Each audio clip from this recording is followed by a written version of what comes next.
Thank you, ancestors.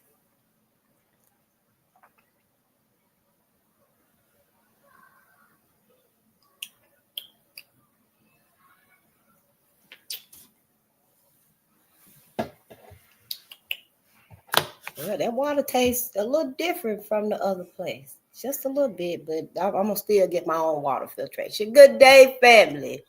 I'm going to give y'all a few minutes and go ahead and get me my favorite cup. Got 2 or 3 of them. What's today? A Sunday.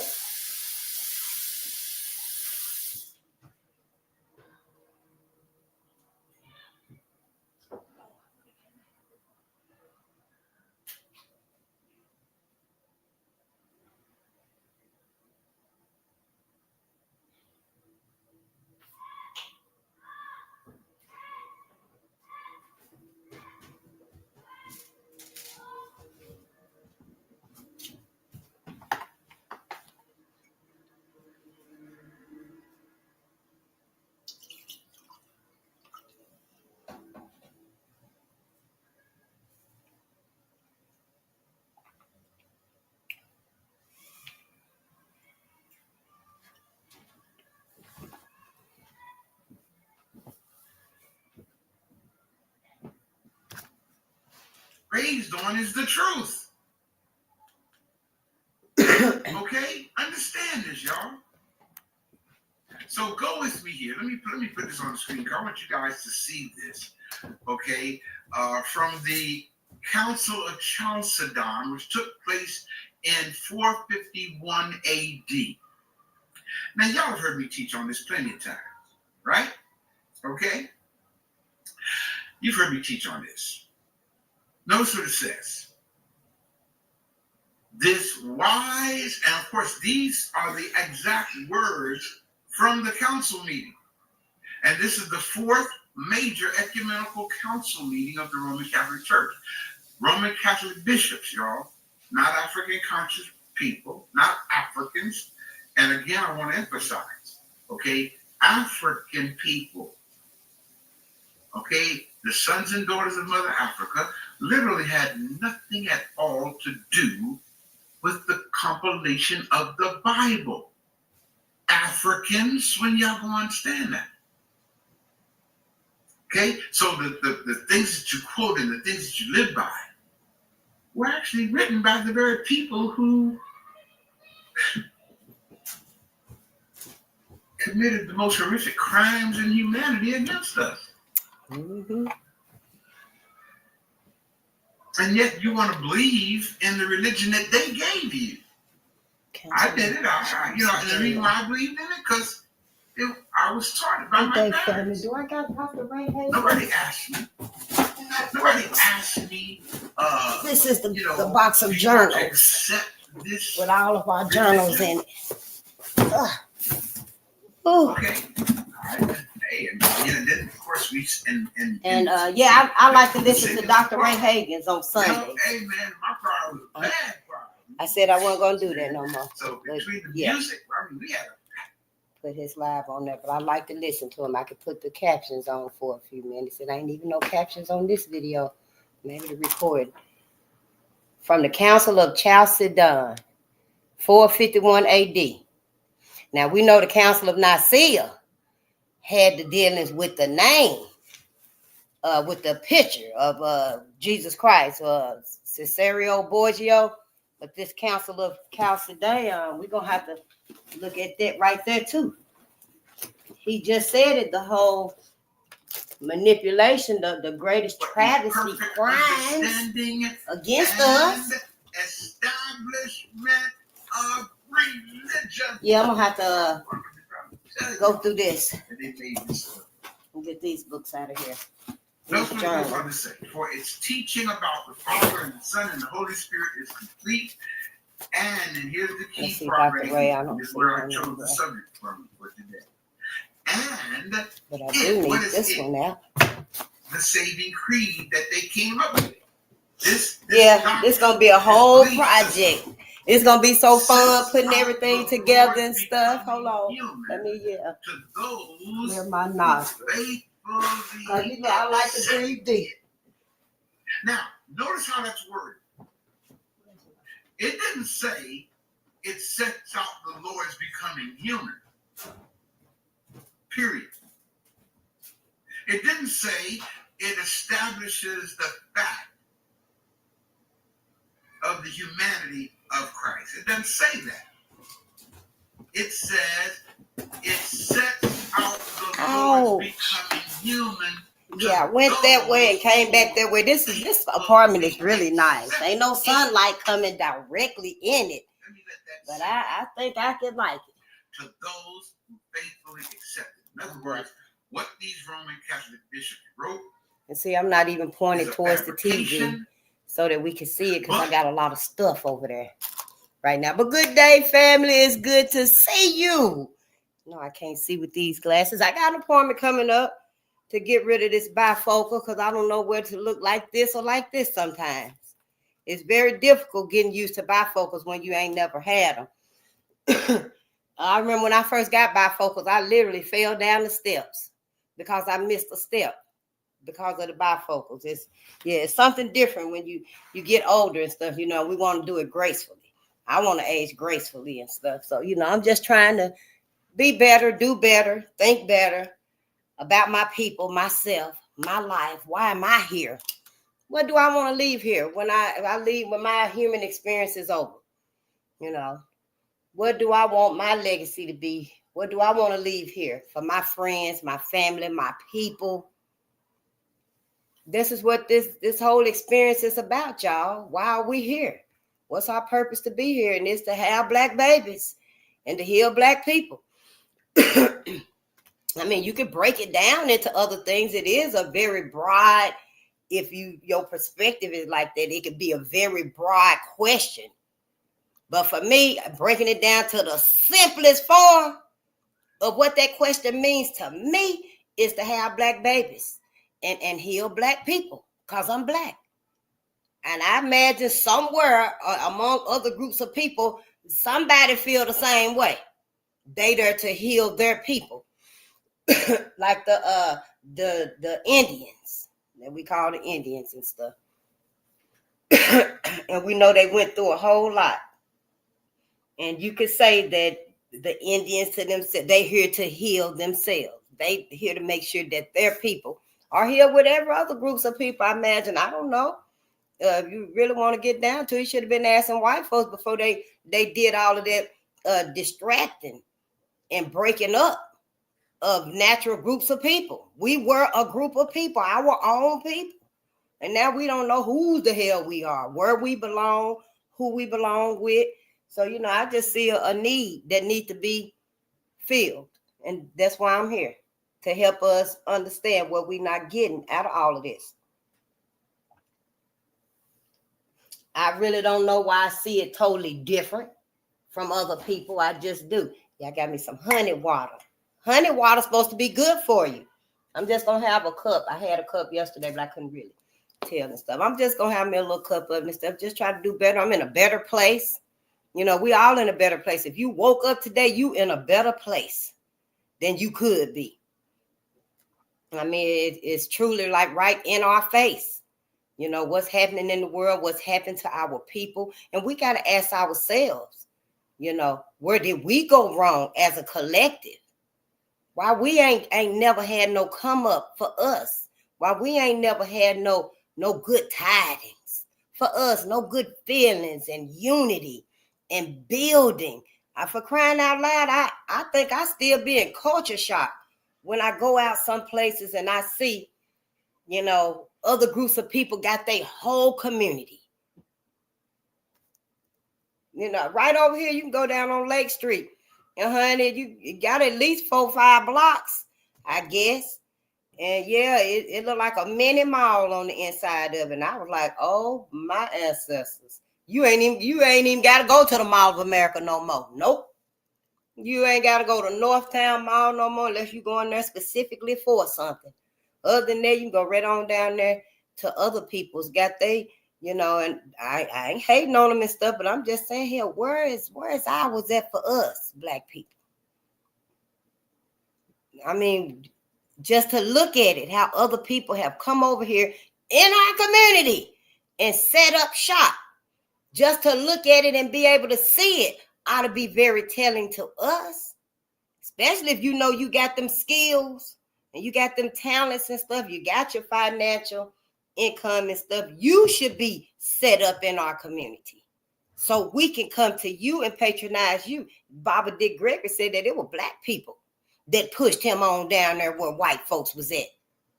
He said it were black people. That's why he always kept his focus, his integrity, his respect, his truth, his loyalty to us.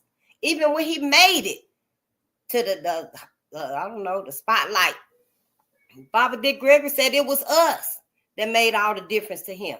Every last one of our greatest, it was us, y'all. It wasn't nobody else. It was not nobody else. It's all us. Today, it's all us. Everybody else and stuff want to beat us, want what we got. But don't nobody ever want to, help us be our greatest self. We here. It ain't like we existed a long time ago. We've been here. People been having the opportunity to help us, to assist us in some kind of sincere way. I'm not saying that, come on, be like, hey, let's go have a give all or set up this organization and stuff. I mean, sincerely help black people. Ain't nobody never gave us that. They have a now group of people for all of the love and stuff, that they have shown. As soon as white America cut that side eye at them, everybody backed off.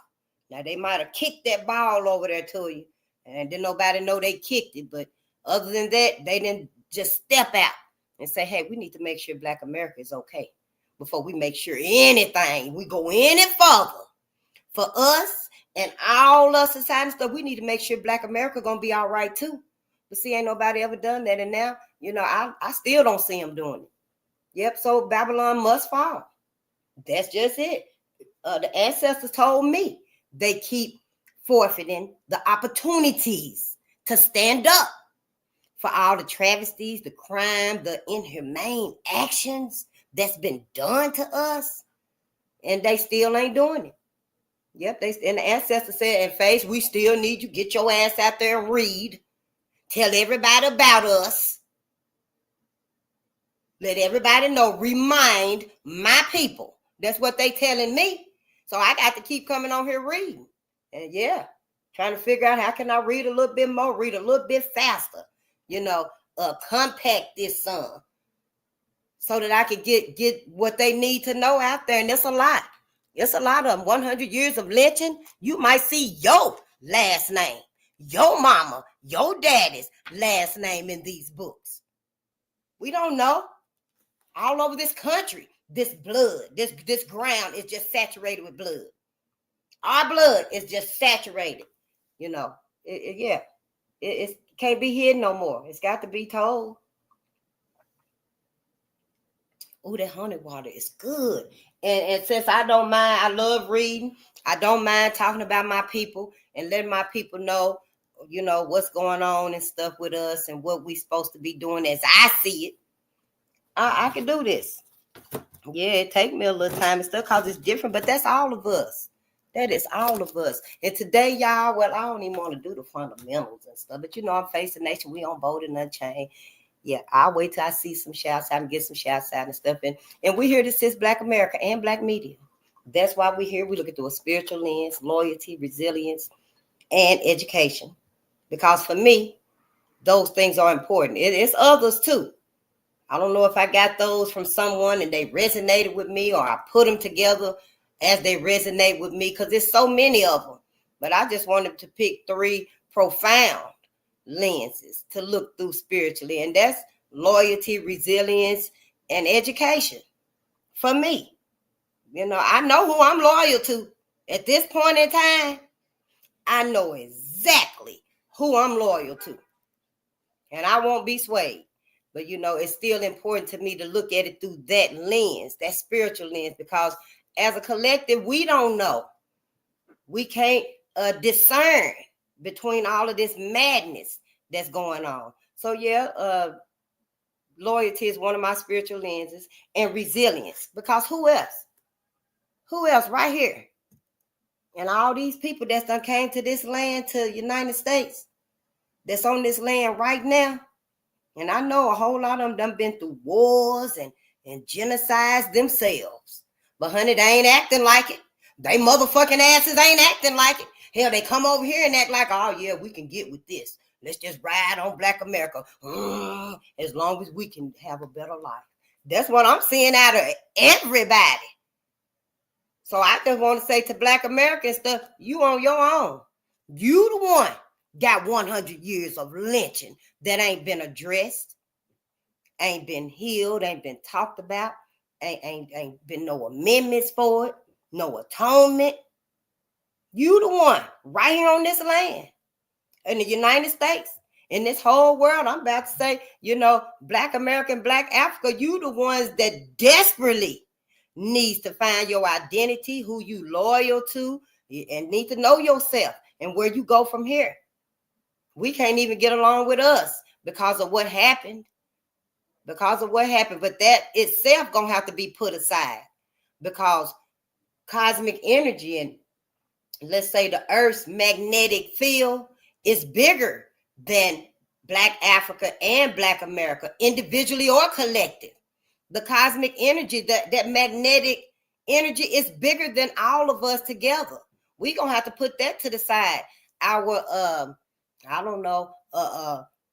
friction with Black Africa.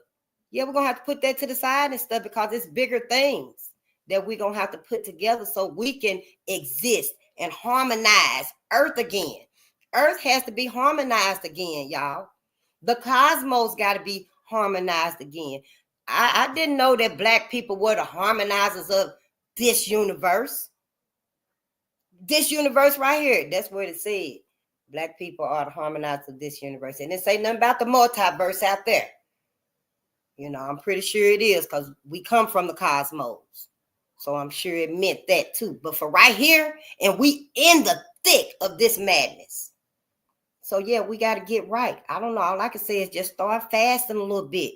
They call it intermittent fast, and I'm trying my best. Slack up on meat, your cigarettes, your mucus forming foods like milk and stuff like that form mucus in you and stuff. It's hard after decades of living and eating and thinking like this, in this indoctrination. It's going to be very challenging.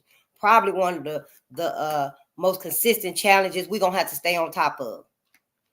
Yeah, because we need to evolve like yesterday to catch up with all of the targets and the agendas that's on us, that's targeted to us. And everybody can say what the hell they want to say. Yep, everybody can say what the hell they want to say, because the one thing they ain't saying is that, hey, yeah, we helping everybody do this against Black America. We helping white America. We helping everybody else. All of us working together against Black America until the rest of society in the United States, until they step up and admit the truth. Yeah, that's exactly what they saying to me and to my ancestors. That's what they saying. Yeah, we still condoning, we still upholding, we still lifting and supporting white America and white supremacy / racism. Ain't nobody still addressing it like they should. So it's basically out of our hands. All we got to do is tone ourselves up. We got to. And I see it more now and now. Who was I listening to? Was it Dr. Deborah Blair? Said if we don't evolve, we ain't going to survive. We're not going to survive it, y'all.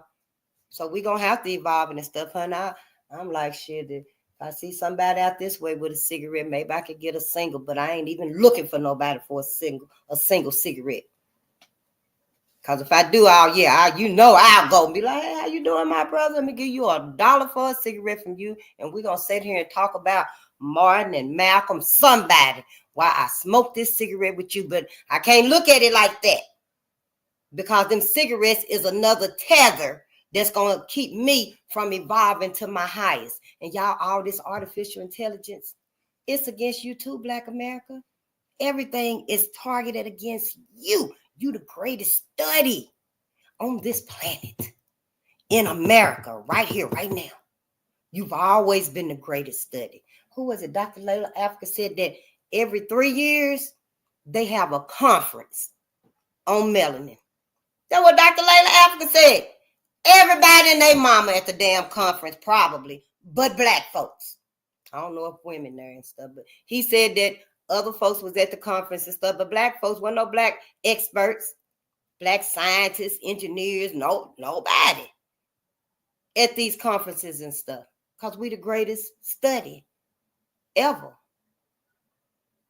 I don't know if it's because we the parent of all people, if it's because we got the melanin. I was listening to one of my other jangers, and he said that everybody got melanin, but it's the neuromelanin that's useful. It's the neuromelanin where our magic come from. I got to look at that again. I got to fold on him too, but I just seen it this morning. And yeah, that in itself is so deep, y'all. You got to. We ain't got no other choice.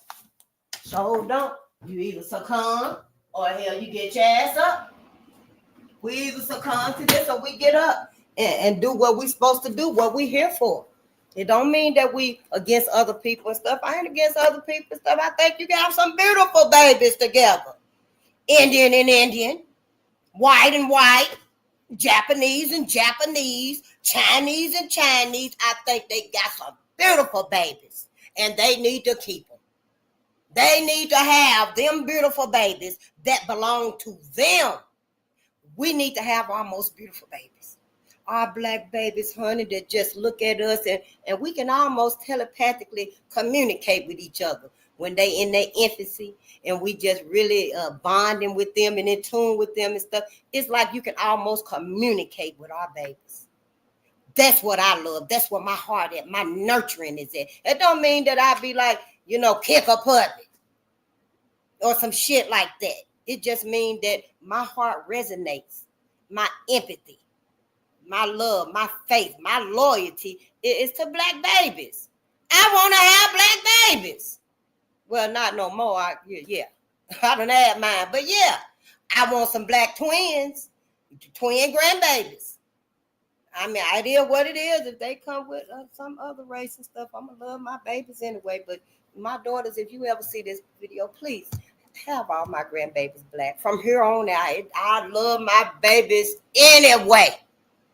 And I love you. You my daughter. I love you. But from here on out, you don't. You're going to be with somebody else. Get yourself fixed. I don't even want grandbabies now. I'm just saying. Do what's best for you and your lineage. Because we got to live on. We know these things now. I can tell you these things now. We here to have black babies. If you ain't going to have black babies, you should not be having babies. How the hell is the Asians going to keep living on if Asians start sleeping with other folks, having other babies with other folks? How? I'm just saying. The same applies to us. We need to have black babies. And I'm going to love my babies anyway and stuff. But yeah, have black babies, please. I want some great some twin grandbabies that's already got their name picked out, y'all. Yep. Hey, Kelvin, it's so good to see you. Hey, Chance Rogers. What's up, world? Well, hey, Lori, it's good to see you. I don't see your name, but I guess you there. It's good to see you, Kelvin, all of y'all. I said I was going to come on and read today because it's been a while. I had to get myself resettled and I moved and stuff. So we got a lot more room, but we stationary for now because there's stuff everywhere.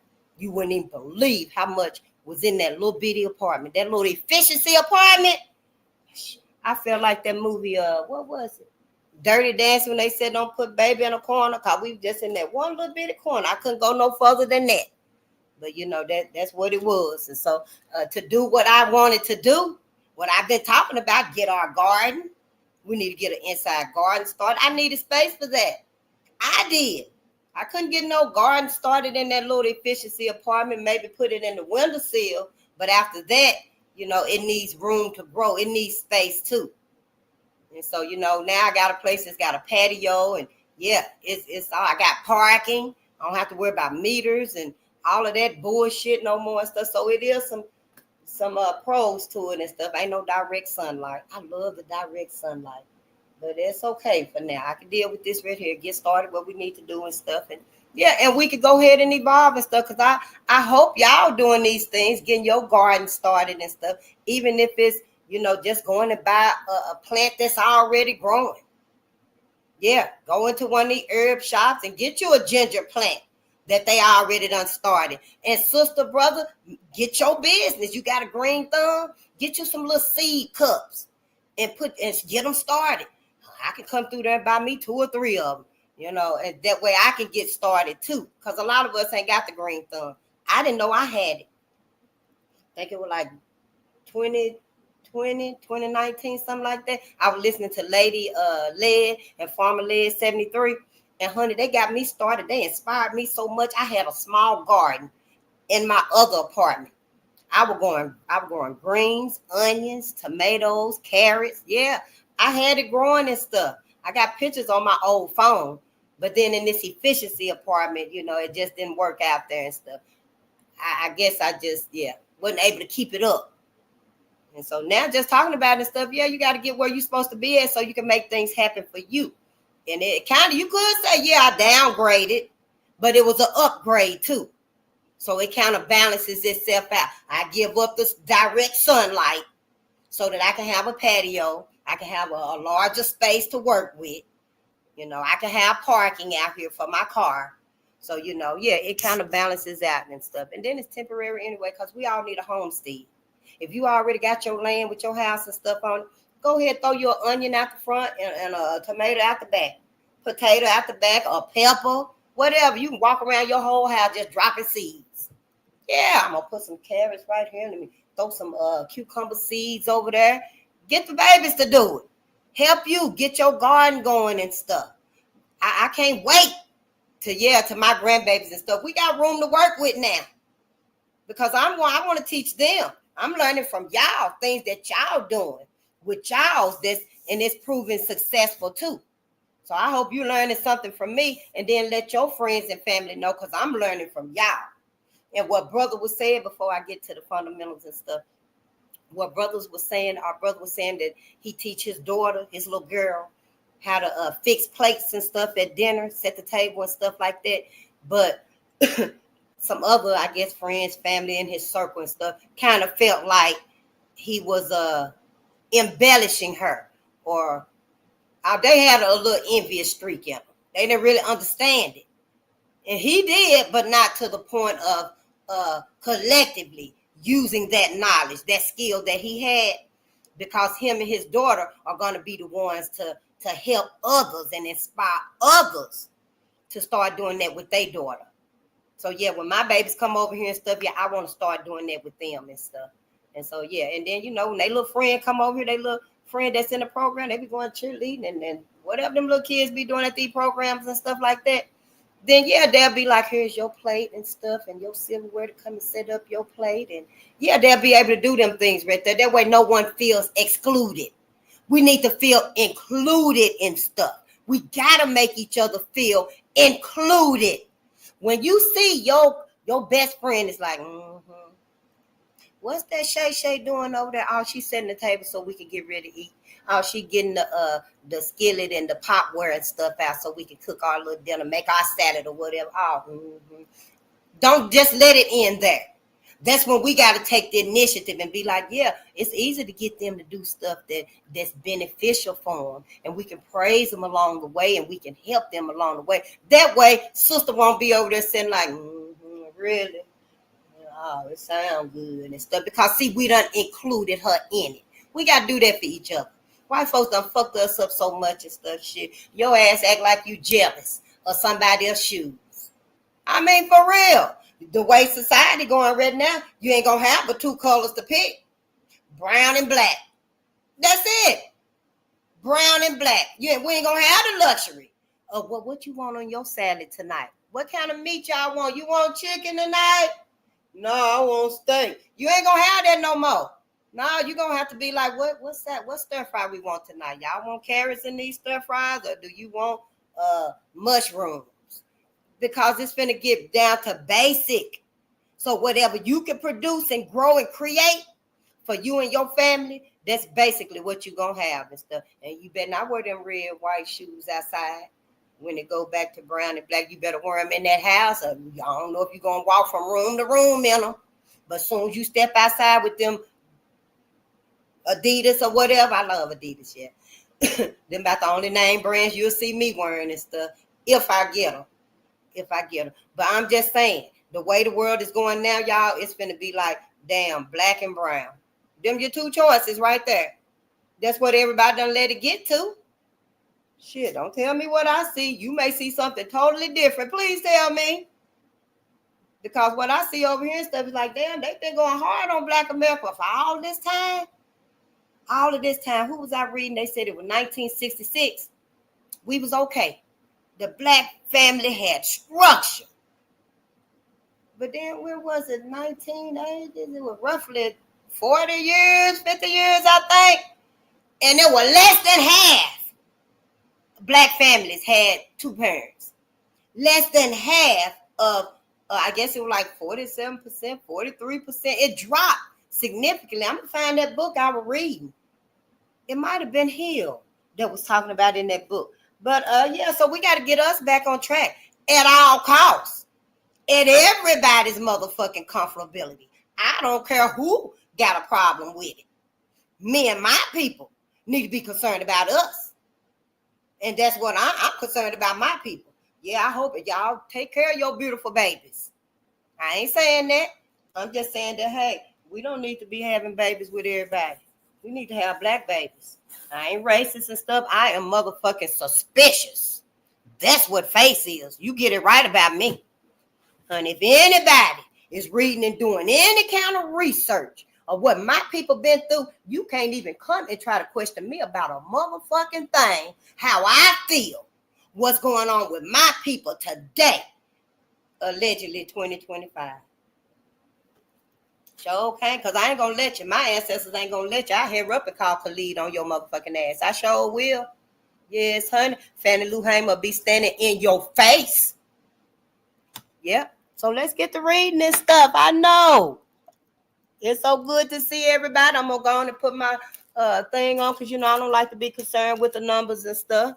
So don't. That's like, having to have on a whole name brand outfit when you go outside. You got to have on the hat, the earrings, the shades, the shirt, the pants, the socks, the shit. Nah. It don't make no sense to me. So, yeah, we read the copyright disclaimer. We already know I'm Face the Nation. We on Bolden Unchained. The copyright disclaimer under 107 of the Copyright Act 1976. Allowance is made for fair use for purposes such as criticism, comment, news reporting, teaching, scholarship, and research. Oh, it's 6 of them. Criticism, comment, news reporting, teaching, scholarship, and research. Oh, 7. 1, 2, 3, 4, 5. No, it's 6. Criticism, comment, news reporting, teaching, scholarship, and research. I guess that's 1. Scholarship and research. I don't know. Fair use is a use permitted by copyright statute that might otherwise be infringing. Nonprofit, educational, or personal use tips the balance in favor of fair use. I probably should put this up on the wall, but I like to have it like this. I can really get to it and stuff. Yeah, today is Sunday. I was listening to Dr. Ray Hagan, but after that one time being on live and having his live on here, I ain't reached out to him to ask him, can I do this?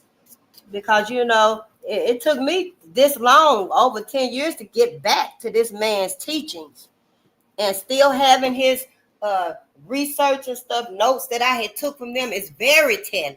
It's so profound to me today. I want us all to know. Look what I found, y'all, when I went to the store. They little book magnets. They magnets. They can hold the pages. Look.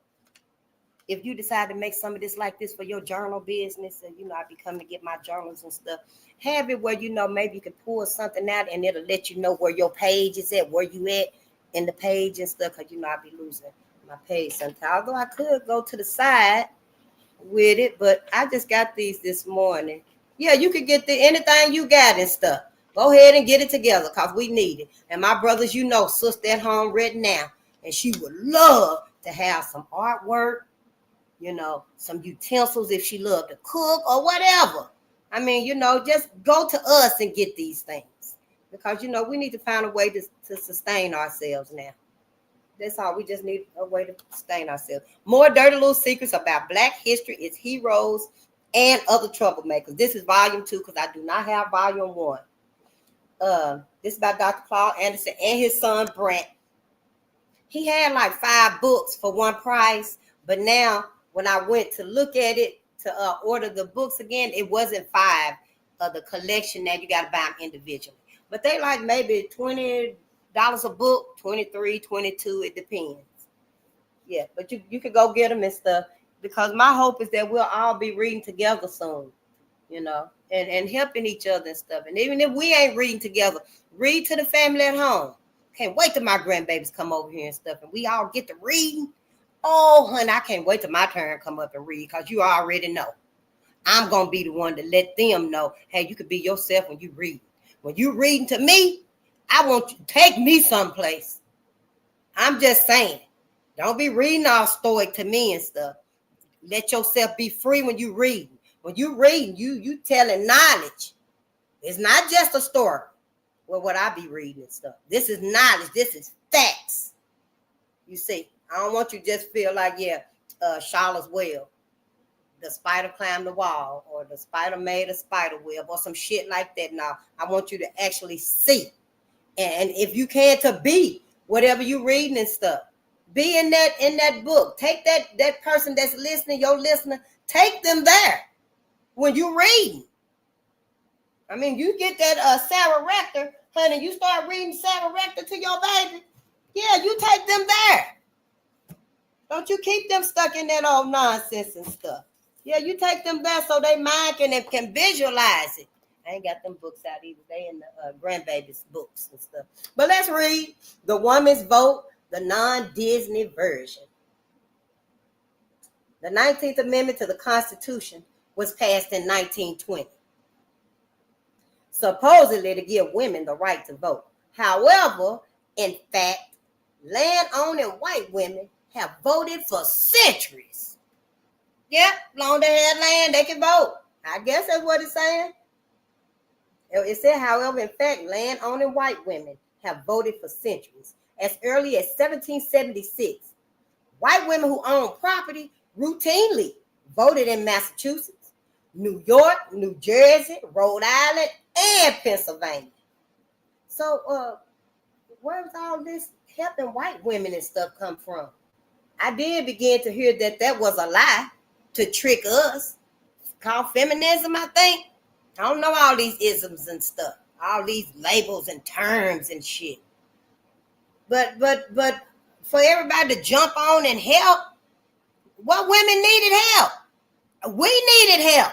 Black women needed help. So yeah, I have begun to hear that, they tricked us. They tricked y'all asses. Yep, they used black women to trick us. Sure did. Your celeb put a ring on it and stuff, and independent or something like that. But they got a husband, and black women don't and stuff. And I don't know. It's all the music and the distractions, all these illusions done fucked us up. I'm like, shit, no, don't tell me nothing. Sure, don't give me no advice about nothing. Don't pray for me. If you ain't praying to my ancestors, do not pray for me. I will do that myself, honey. I can meditate for me. As a matter of fact, I don't even need no third person. You ain't got to talk to nobody on my behalf. I can do that myself. I know I'm not going to be praying to somebody that don't even look like me, don't resonate with me, didn't come and help nobody inside of me that was begging and pleading for them. If we got 30,000 years of body memory from our ancestors, then that's you, black man. Sam Hope, also known as Tom Wilkins, that was his real name. Sam Hope's Hoes and Hope. That's what he became known as because of white media. White media always been against y'all. Y'all should turn off every motherfucking MSNBC, CNN, Fox, all of them, ABCC, all of them. Turn all them motherfuckers off. Because they ain't never done you no good. Go to them maybe once a week, twice a week. Hell, just to see what they telling other white folks. Because that's really all you're getting out of it. That's really all you need. Black America. You don't need to stay on them channels forever and ever all damn day. Wake up in the TV on Rachel Maddox. Turn it off and turn it on. Why? They ain't telling you nothing for you. Hell, just go on there and get the weather if you must. Hell, I usually just look outside, see what it feels. See what people wearing. Black people, not white folk. Because you know they ass to be outside running in the rain shit. Cold as hell outside. They outside running. The dog got on shoes, but they don't. I'm just saying, you know, they ain't got on no clothes. I'm just saying. You ain't got to spend all your time, your energy, your effort just willingly to be ignorant. For white folks, we don't even recognize we do these things because see, white folks done programmed it into us. That's like when you put that thing on autoplay, like I'm trying to learn how to do for myself and my little business and stuff, and it take care of itself. Yeah, my daughter doing this stuff, they're automated, and it send out all your emails to everybody every morning and stuff like that. It keep up for you. It's assistant like. That's how they got y'all. Black America, we so programmed, they just turn it on and just let it go. And it just, we just do what we supposed to do and stuff. And that way they can go on and live their best life and stuff. That's what brother George Fraser meant when he said white folks said, we ain't paying attention to y'all. We ain't nobody paying attention to black folks. Because they got the program set. They ain't got to watch our ass. They ain't got to look at us as long as they see us in that front yard. Now, when you get out of that front yard and stuff, that's when they, wait a minute, where we going over there? That's when they'll pay attention to us. But as long as we going according to plan, to their plan, their program, they ain't got to focus on us and stuff. Yeah, they tricked you real bad. Yeah, I'm here to tell y'all, Black America. The white woman did it. I know you thought her motherfucking ass didn't have nothing to do with it. Honey, yes, she did. The white woman was all up in this. She sure was. Shit, the white woman was more ruthless than the white man was. She just wasn't as strong. Well, them ones that like Bertha, they ass was stronger than two men's put together. But generally, most white women weren't as physically strong as white men. And that's understandable. We ain't meant to be stronger than the man and stuff. But just because they weren't physically stronger than the white men and stuff, the white women were just as brutal to their slaves. Yeah, to their slaves. They were. They sold them and stuff. White women as babies. They got their slaves when they 3 weeks old, 3 days old. I didn't know. This book started out. Well, I just said that book. This book started out with a little white girl. Where it says she was 6 years old and went and told her daddy to cut off her slave ears. Yeah, the slave woman had been her nanny and took care of the little girl, but she must have said something. They must have been talking or something. I think the little girl was telling the black woman, her nanny, that she was her owner or something like that. And the nanny was trying to let her know, because of, the enslavement and stuff, but she couldn't really phrase it like that. I don't know what the conversation was, but the little girl went and told her daddy to cut off her slave ears. Yeah, here it is right here. Yeah. Her name was Lizzie Anna Burwell. Was like many other white girls growing up in slave holding households. In 1847, she loved flowers and often strolled through her parents' garden with Fanny, the enslaved woman charged with her care. After spending so much time with Fanny, Lizzie Ann developed an intense bond with her. But one day, Lizzie Ann became vexed. V-E-X-E-D. I guess mad. She became vexed with Fanny. So she went to her father and demanded that he cut Fanny's ears off and get her, Lizzie Ann, a new maid from Clarksville. Lizzie Ann was 3 years old. Lizzie Anna motherfucking ass was 3 years old, already telling her daddy to go cut her slave nanny's ears off and get her another slave from Clarksville. She already knew where she was going to get her another slave at. Yeah, cut her ears off. I guess Fanny would have been still living on the plantation the rest of her whole life without ears. This 3-year-old little girl didn't have no empathy. She didn't see Fanny as a woman, a human, a person. So shit, I beg to differ with your ass that everybody is sinners. No. Ain't no black babies would ever go for no shit like that. Not at 3, not at 13, not at 23. I mean, that's barbaric. That's inhumane. That's someone without a conscience, even at 3 years old. That's someone, yeah, I know you saying, yeah, well, by 3 years old, she was taught that. Tell it to them. Tell that to them. I believe it's an innate nature. And maybe they don't even know they was teaching these things. I don't know. Hell, I ain't got the beastly nature in me. We don't have the beastly nature in us, y'all. Adam and Eve was not our beginning. Adam and Eve was white folks' beginning. It wasn't our beginning. The cosmos manifested us. We ain't got no beginning. Don't nobody know when 2 stars fell at the same time, and then it just exploded on Earth. Don't nobody know when that happened. The white man damn sure don't know. I mean, I can't help but to tell y'all as I learn it. I know it's a lot. Because I'm like, wait a minute now. Hold on. You mean to tell me that Adam and Eve came from the Neanderthal, the cave beast? All of that. I got to find them last people that I learned about. Caligula, Pelagus, or something like that. Some names I ain't never heard of. And that's who white folks are reminiscent of. We totally different, y'all. I was just listening to a brother today, and he was talking about the neuromelanin and the melanin. Everybody got melanin, but everybody ain't got that neuromelanin. We got that neuromelanin. That's that magic. That's that magic. That's the key that everybody want. But why you want to get the key to the house and hell you can't even, you don't even know where nothing is in the house. You don't even know how to use nothing in the house. Oh, white folks definitely trying to use what they stealing. In the worst way, though. In the worst way. Mankind and humanity at stake. They really haven't thought about this. The control of the greed and the control just to, I don't know, have possession of everything, I guess. And for the rest of the world to fall in line with this, it ain't no hope. And all we could do, Black America and Black Africa, is get out the way and make sure that we keep having our babies because we meant to be here. And Mother Earth, yes, Mother Earth and cosmic energy is purging the people that have harmed her and that's done put these huge devices up into space, opening up portals and shit and calling in all this unknown energy and forces and stuff.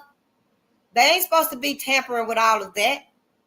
So life itself, Mother Nature, the earth, Mother Gaia, the cosmos, the ethers is fighting back.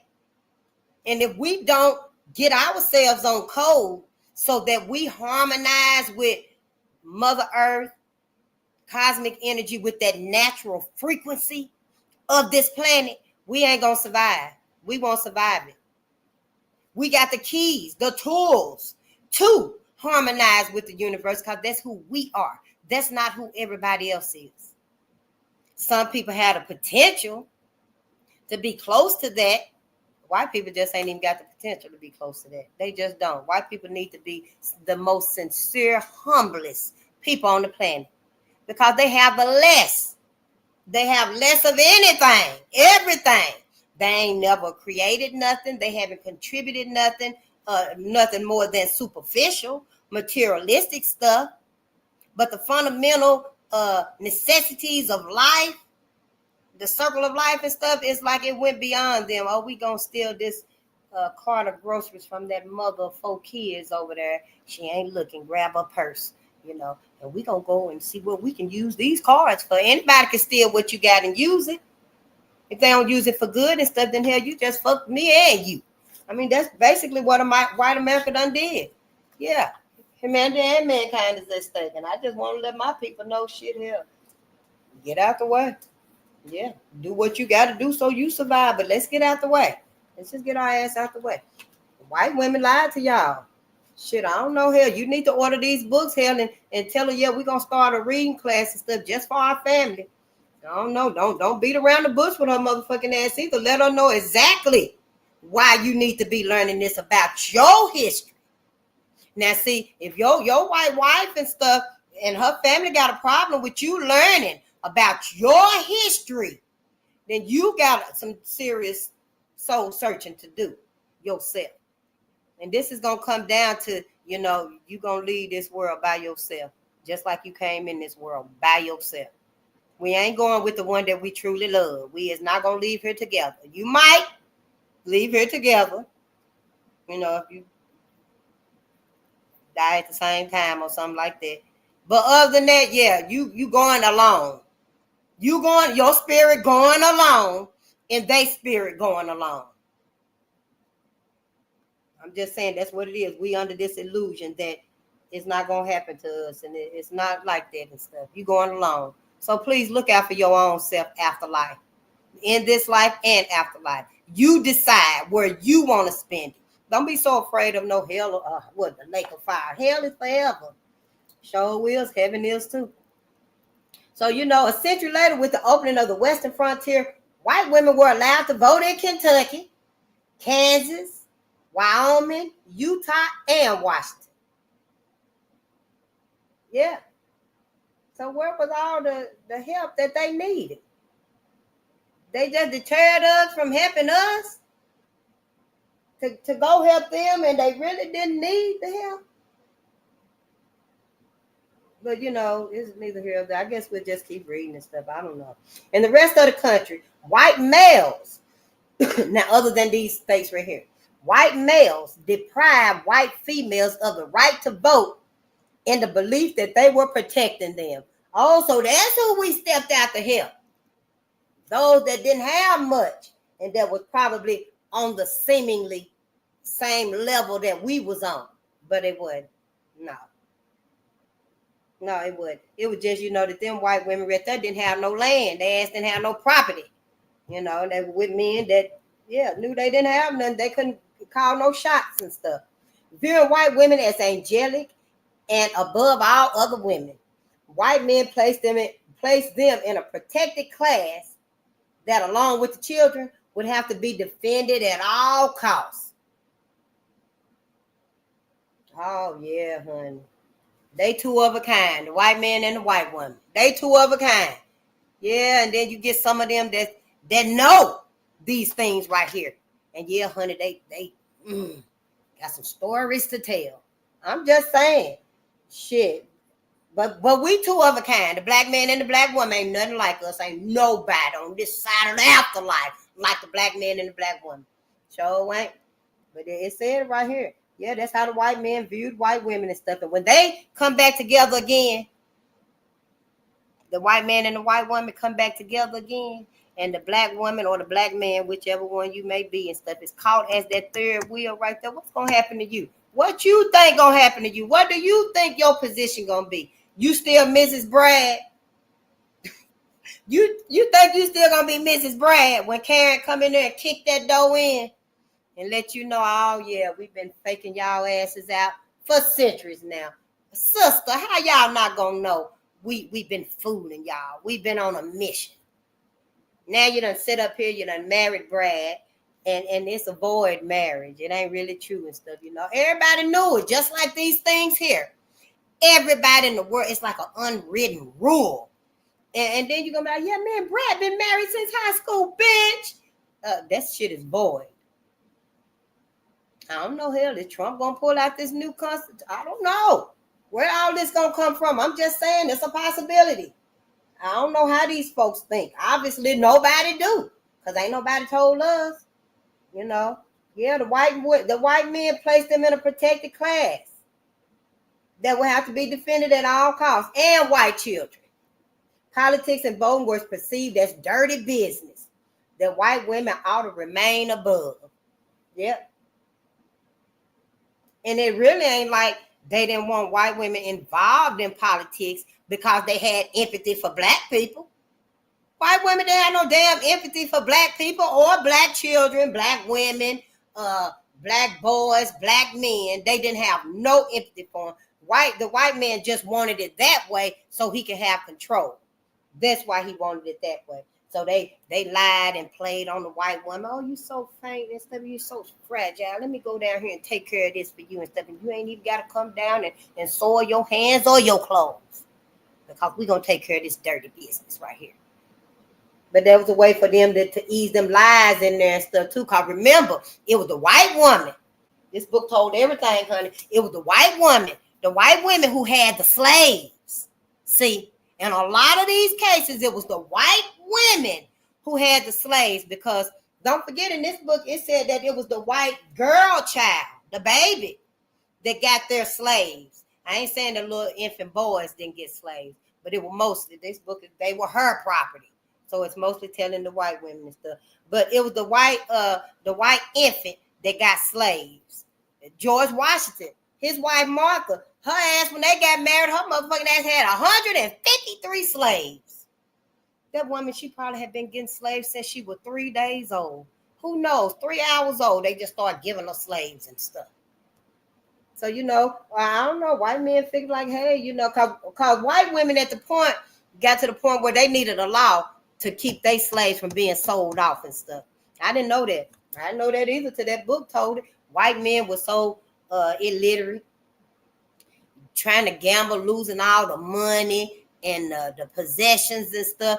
And they considered black people as the property, possessions. So when his ass done spent all the money, he owed money out to people, they will come to the plantation to get the slaves.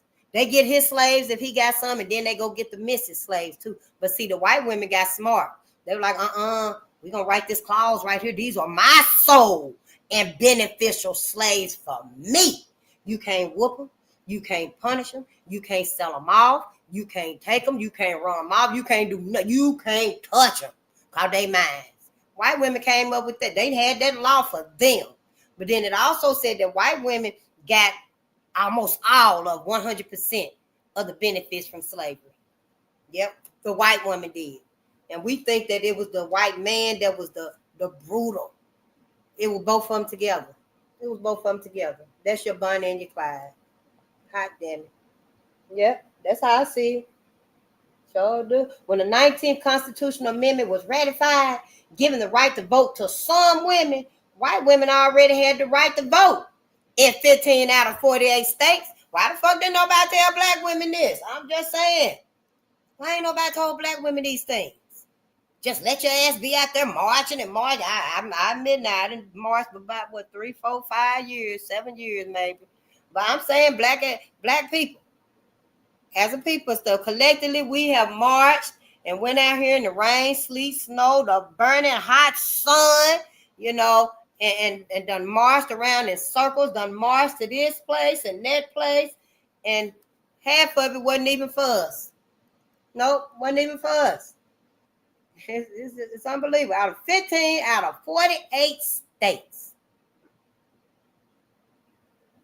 The 19th Amendment simply made adjustments that extended voting rights in every state to white women, regardless of their class status or property ownership. See, if they didn't have property like slaves, they could vote now. But before it said it here, they could only vote if they had property, land owning property, and slaves, I imagine, because slaves was property. Class status. If you had slaves, then yeah, you had class status. They saw you as something. White males had a compelling reason to extend voting rights to all white women. Following the new black consciousness that World War I gave black soldiers and black Americans, white society needed the women's vote to maintain the nation's racial status quo, especially with black Americans' increasing demand for access to voting booths. And so when the white woman stepped up to that right there, she knew she was stepping up to help the white man. She knew. Yeah. Her ass wasn't dumb like she seemed like she is, like she was naive and gullible. And I never had an idea that Brad actually used us to keep the status quo after World War I, because black men had come from the war, and they had a new identity about themselves, and their courage had been awakened. And Brad came and told us that they needed our help. They were going to let us vote now. But it all was together. They knew what they were doing. The white woman knew she was assisting the white man because black men had came from the service, and honey, they looked so good. That's how Joe Ruffin, that riot started over Carswell Grove out there with Joe Ruffin them. I forgot where it was at. But honey, they were having a celebration for all of the military men, all of the soldiers. Y'all were like 3,000 of them. It was like the honey, they had on their medals. They was ironed up, crisp and clean. Their suits was just phenomenal, honey. Their shoes was just glistening. It looked like water. Their shoes looked like water. They were so shiny and stuff, honey. And they had real medals on them. Oh yeah, honey, they was in sync. The sun was shining and stuff. They were having a celebration for them. And Joe Ruffin was on his way to the celebration.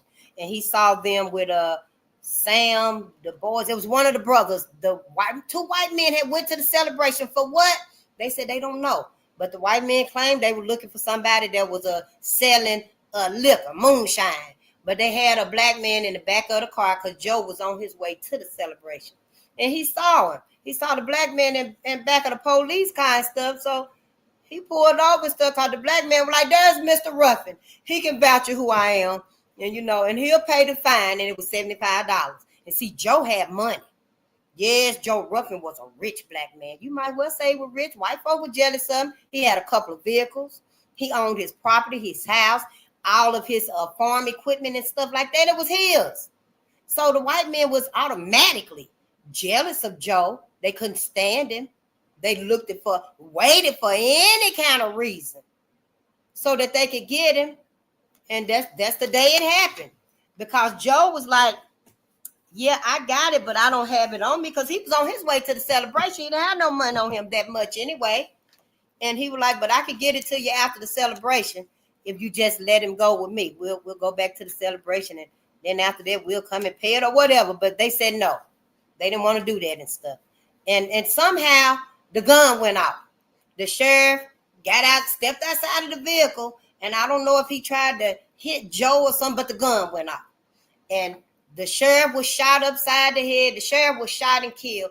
Joe was shot upside the head, and the riot started. When white folks in that town found out, they came down there rioting and stuff like that. I don't know what happened with the celebration and stuff, because it went into the story of Joe Ruffin. That was in Red Summer. Yeah, Carswell Grove. And they killed both of Joe Ruffin's sons and stuff. They didn't know which one got the chain on their neck and which one had got the rope on their neck, because white folks just went ballistic. White men went ballistic. White women was out there too. I mean, they came too to see the attacks and the assaults on black people and stuff. And it seemed like one story was talking about the baby. There was a baby they had hung the daddy, and the mama had beat her and stuff. And the baby, the mama was hanging in the tree, I guess, and the daddy was, but the baby was just running around crying, scared, crying, didn't know what to do. And the motherfuckers on the horse picked the baby up. And as they were, circling around in the yard and stuff, and they tossed the baby in the burning house. And I ask you, Black America, on this Sunday, to ask yourself, ask your higher power, where is you supposed to find solace and peace, resting in heaven with these same people, these same demons, these same spirits? You can't go to heaven. You cannot go to heaven. You got to find a way and look for that detour. You better take that detour, that first exit you come across. Now that you know these things, yeah, you're going to get yourself in heaven, and you're going to be among the same people down here on earth, hell, and you're going to be around the same skin folk down here on earth that can't live without white people. Yep. And I'm saying that's like Brother Telby. Well, I gave him a little nickname, I guess. But yeah, it's unfortunate that it happened to him. Make me wonder how long, who indoctrinated him to love and think and put all his faith and his loyalty in white women like that. That's who your ass gonna be in heaven with. And hell, he said it right here on earth that he'd rather fuck a dog than a black woman. and it better be a white dog.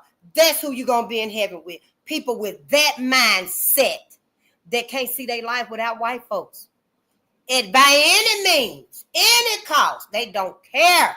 They cannot see their life without white folks. So you, Black America, this is a new day. Knowledge is at our fingertips. You got to think about it for yourself. Dr. Deborah Blair said, don't nobody know the truth. Everybody trying to tell you the truth. I don't even know the truth. I'm telling you what I think. My truth. In my opinion. You can come up on your own opinion and stuff, but if you find out that white people can't even go to heaven face, you ain't even got to worry. You can come on to heaven with us. White folks ain't even up there. Then let me know.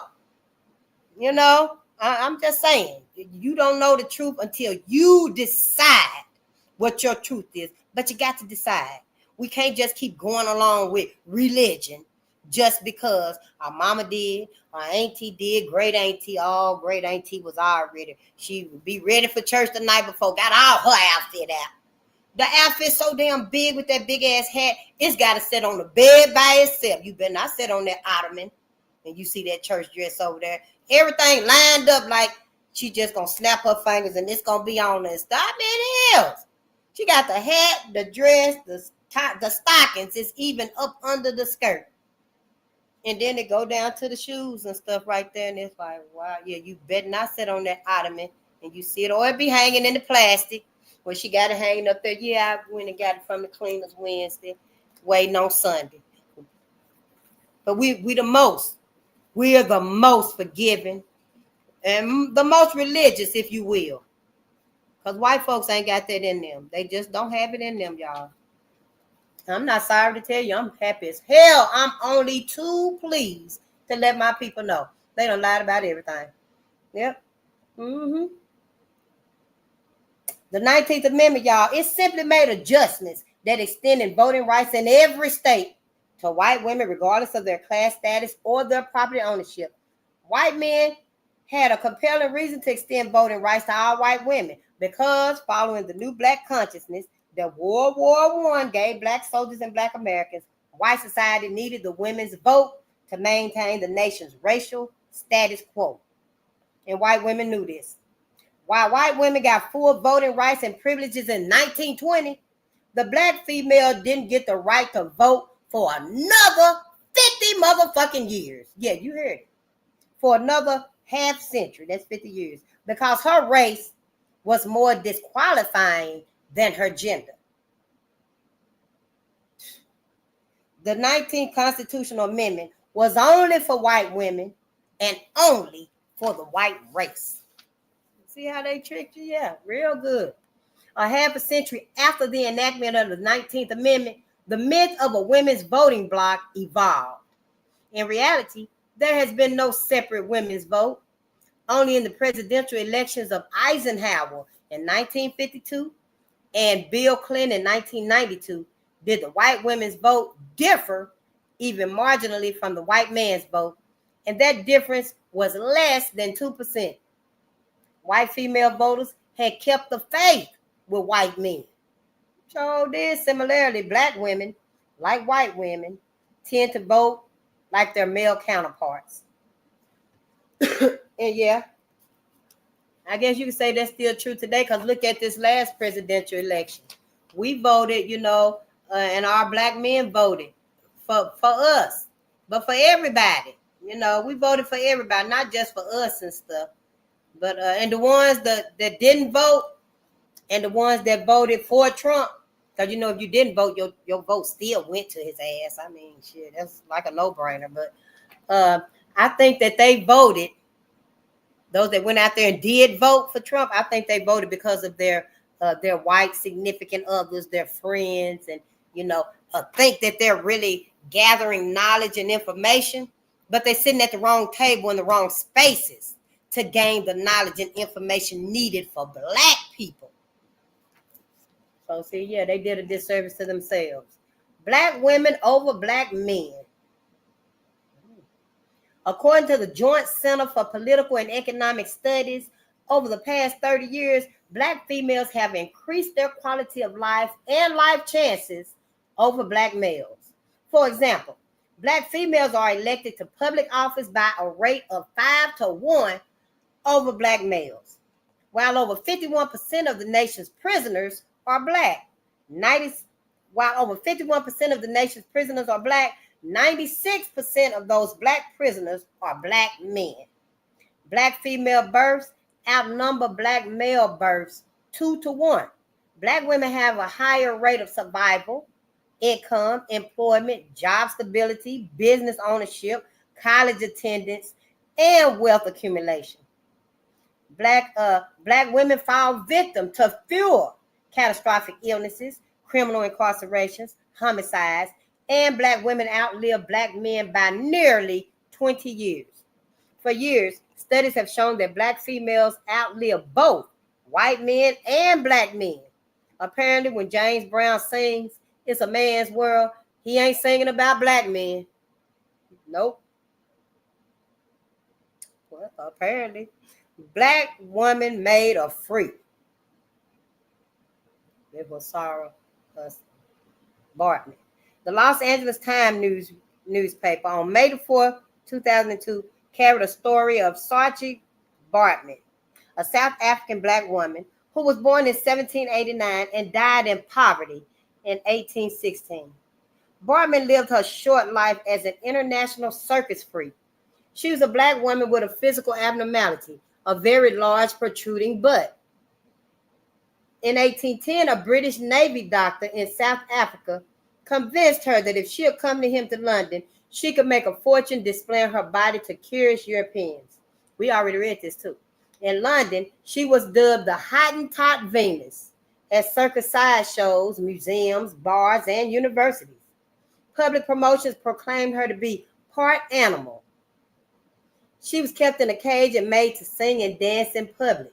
When a large number of males expressed curiosity about sexual abilities, Baartman's promoters took her to Paris and introduced her into prostitution. Eventually, the physical exploitation of her body took its toll and she died. What did they do? Just win it, just constantly. On her, riding her.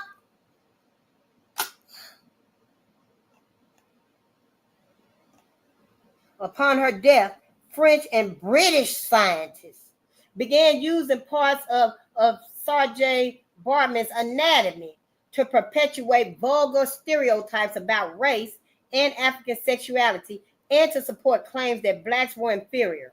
Later, and for over 150 years, a French museum publicly displayed her preserved brain, her sexual organs, and her skeleton. Not until the 21st century did a combined act of the French and British governments order Baartman's remains return to her home in South Africa for burial. Baartman's evidence could read, "My short life provided wealth, learning, pleasure, and public entertainment for those who despise me." So yeah, I don't think you really been thinking about this whole experience here on earth. I really don't. Because if you was, you would be like myself and wondering. Yeah, we farther than this. Let's see. Ooh, the first Jews were not white. It takes one to know one. Let me see. Okay, bloodlines and blood phobias. Oh, wow. Black people invented the lottery. Yeah, I think we need to go back a little bit further. I'm trying to see where we at. Now I got these magnets.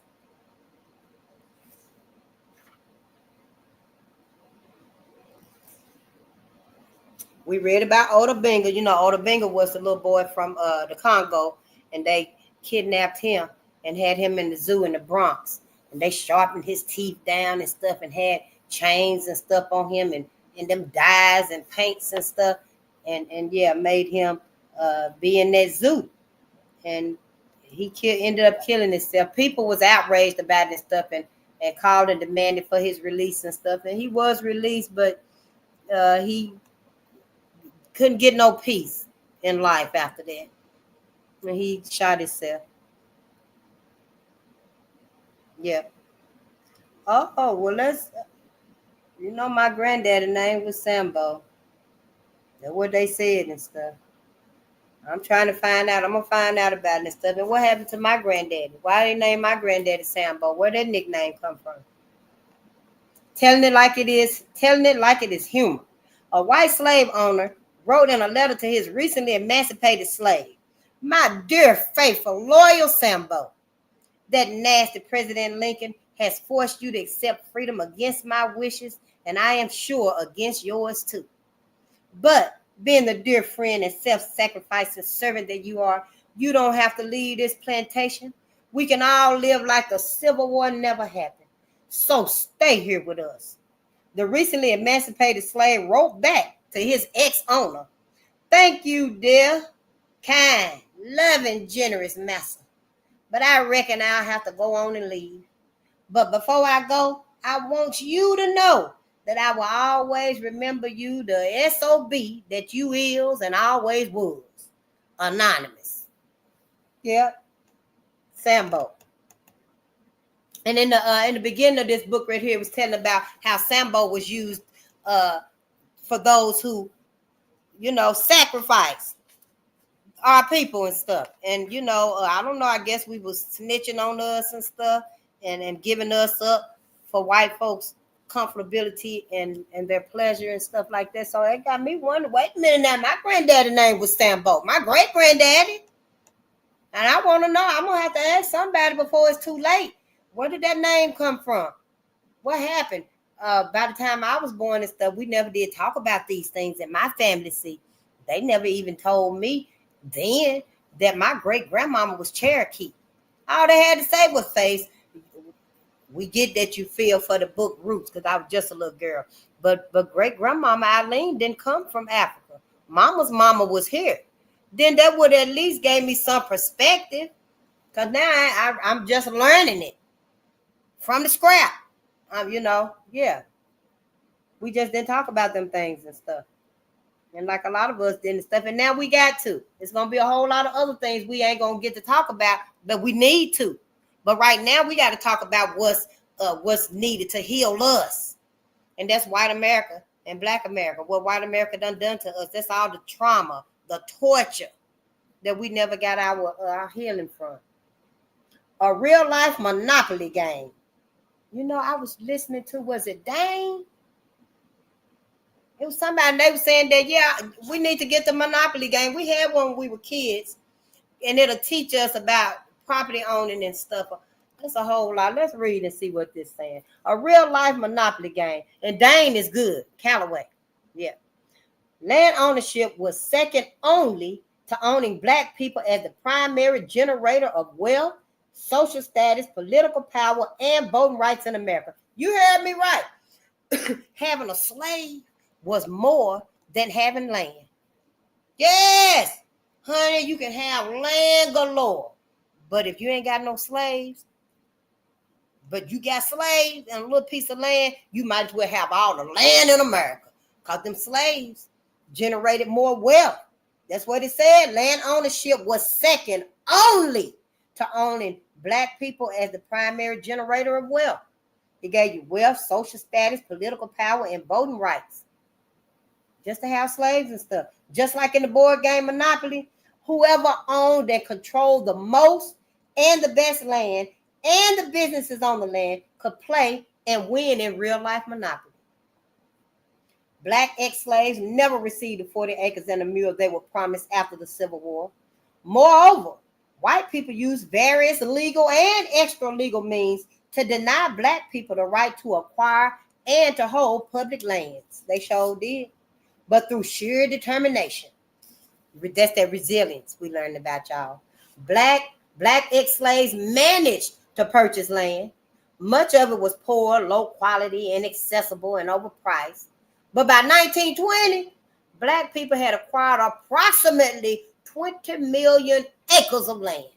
White folks couldn't stand it, honey. They sure could gave us that old barren ass motherfucking land in 1920. But you know what happened? Men like George Washington Carver, like our farmers today, that they're still growing and benefiting from the land for us. They got that special touch. They got that key to make their land, to cultivate it and make it fertile. See, That's what white folks didn't. They didn't count on that. Yep. However, racism grew more intense following World War I, and through violence, intimidation, tax sales, laws of eminent domain, and even murder.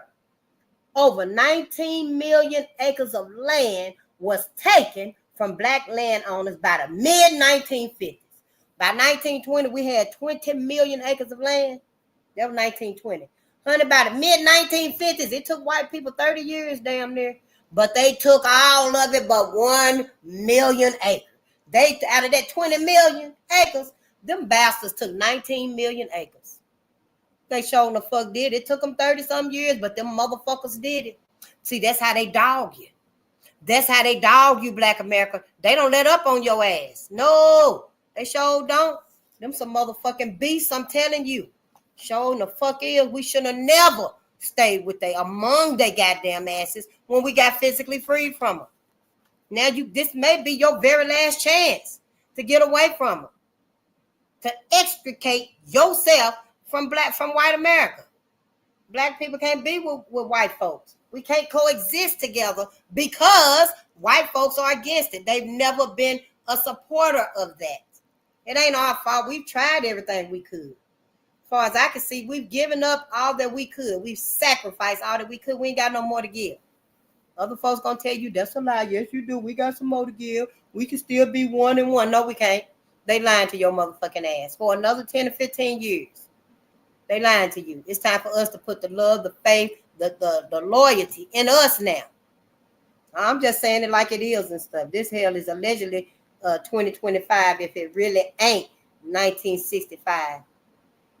Numerous government agencies participated in schemes and cooperated with banks and white farmer alliances to take land from black farmers. Yeah, your government agencies, yeah, they participated in it. They just like people today participate in it. Yeah, they'll throw them rocks under that, grab up all them rocks, just chunk them like that, and you ain't seen nothing. You just, all you know is hell, it was 6 or 7 rocks coming at you. That's how you throw rocks and hide their hands and stuff. Yep. Gaps in crumbling tax records, deed books, and the self-righteous mindset of white authorities hide the true nature of the misdeeds. According to an Associated Press investigation, nearly a third of the courthouses in southern and border states have been burned down at least one time since the Civil War. Records of black landowners and farmers have gone up in smoke. Immediately after the Civil War, 55 to 65% of all the farmers in the South was black. Yes. It said immediately after the Civil War, 55 to 65% of all the farmers in the South was black. Today, they make up less than 1%. Black farmers lack access to investment and bank capital, product distribution systems, and urban markets. Black farming is nearly extinct. The loss of black farmlands is high on the black reparation list. Whatever black Americans are going to do in the real life monopoly game, they will have to do it quickly. If you know your ass, your uncle, your cousin, your brother, whoever got that green thumb and they just dream about them a land and stuff, some land and their own farm and stuff like that, honey. And they dream about it so much, all they wear is overalls. Help them get that land because we need our farmers, especially when they got that interest, that skill, that knack, that's their niche, that's their thing. Let them know, even if they got to relocate to a place and stuff. Look into them grants and stuff. I did read some years ago that, you know, you can move, get you some land, move to a rural place, little city, town or something, little town, rural. And you can get you a USDA loan with no down cost on it because it ain't nothing there. It's basically finna be built up. And I don't know, I didn't really look into it and stuff, you know, down where I was like, I wouldn't know where to look at and stuff. But I did take some notes on it and stuff, you know, and help them get their land and stuff because we do need our farmers even more than ever. And it may be a little more now. I'm sure it's still hovering around that 1%. I don't know. But the black farmers that we do have now, they holding their own. They holding their own. They ain't never had nothing. We ain't never had nothing. So, you know, a lot of these I was seeing that a lot of these losses and stuff that's affecting most people. Yeah, it's been affecting us. We've been adapted to it. So it's really like, oh, well, wow, you don't get that grant. I didn't get it 10 years ago. Oh, well, you're going to have to make a way. You're going to have to deal that. You're going to have to dig that moat yourself then, buddy. You know, that's how black people have always done and stuff. So if you feel like you got somebody in your family that it's in them to be a farmer, to have their own land and stuff, help them. Let your family, your friends, your community, your people know that, yeah, uncle need to have his land. We need to help uncle get his land, you know, and go ahead and get y'all land so y'all can move forward. I'm just saying. I didn't know either, you know. But yeah, black farmlands is on the black reparation list. And I ain't holding my breath for reparations, but it's definitely needed and definitely deserved.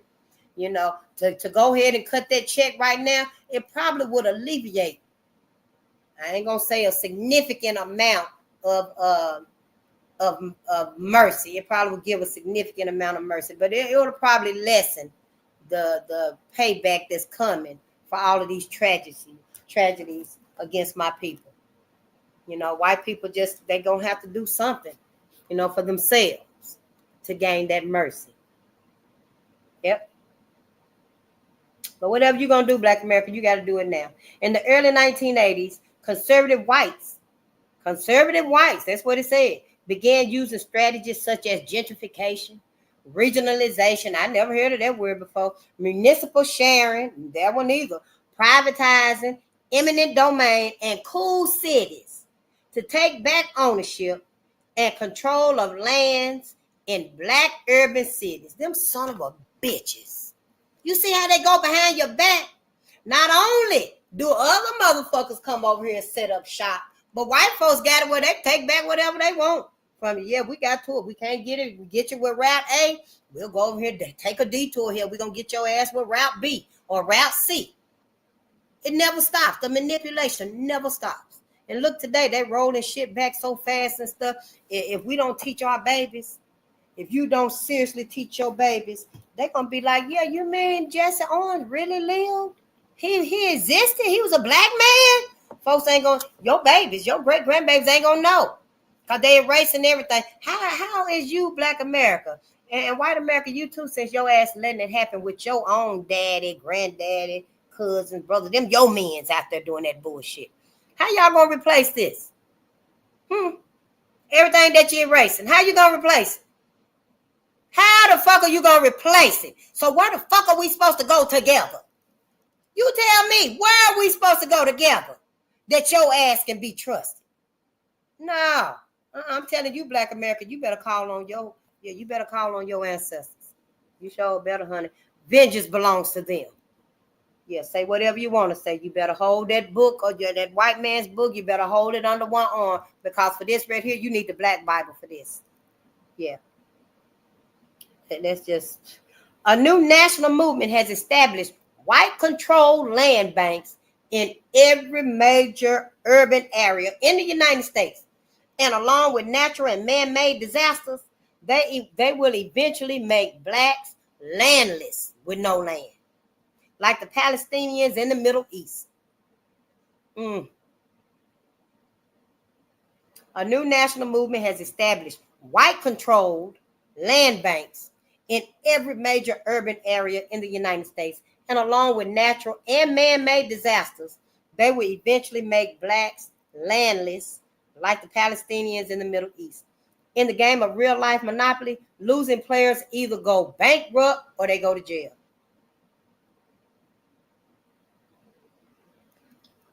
Prosperity. In America, there are no get-out-of-jail-free cards for black losers. Yeah, I think this is the last one right here, y'all. Let me see. Oh, yeah, we doing good, though. And we ain't really got long to read in this book right here. Yeah, let's see. I think this has been one of the longest books. But that's because I keep stopping trying to get my pace and stuff. See, it ain't that much, though. I say maybe another day. Maybe two. But, you know, I do talk a lot and stuff. Toys from Black Egyptians. Black people can take credit for inventing some of the oldest children's games in the world. One of the oldest is shooting marbles. Egyptian children played marbles over 4,500 years ago. Archaeologists have unearthed marbles from among the ruins of temples, and marbles was found in children's tombs. The oldest games of marbles in Egypt appears to have been a set of rounded stones. Later, around 1435, see, I don't get the chronological order thing. Later, around 1435, on the Greek island of Crete, Crete, children played with polished jasper and agate, Agate. The Greek term for polished white agate, marmaros, Marmaros, evolved into the word marble. Rules of how the marble game was played were never discovered. The spinning top is another children's toy that goes back thousands of years to 3000 BC. Y'all remember that top that you used to do like that right there, and then it'd start spinning? Oh, I wish I find one. Oh, ancestor, let me find a spinning top. When I find it, I'm going to bring it and let y'all see it. Oh, y'all, it goes back 3,000 years. Although adults could have played with the spinning top, it is classified as a children's toy because it was discovered in the grave sites of several children alongside sets of marbles.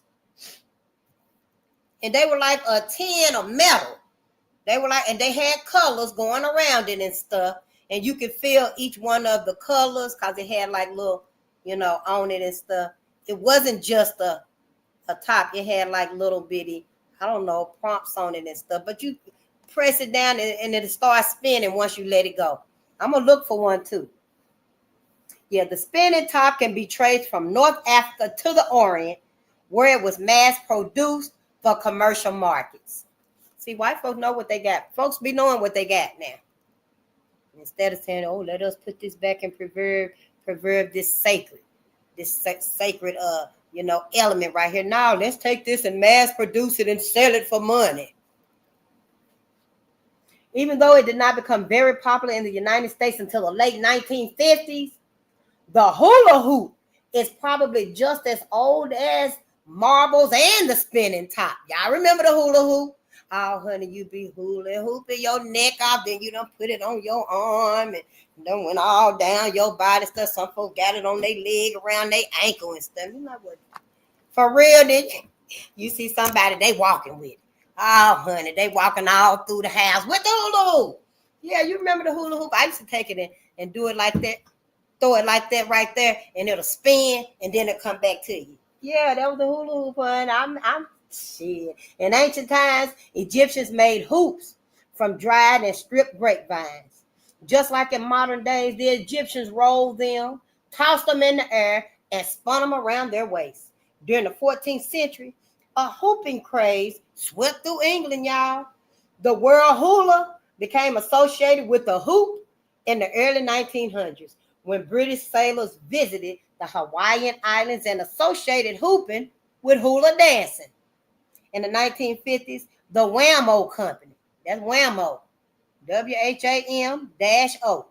The Wham-O Company began manufacturing brightly colored plastic tube rings that were about 3 feet in diameter and cost about $2 each. For over a decade, the hula hoop created one of the greatest fads the country has ever seen.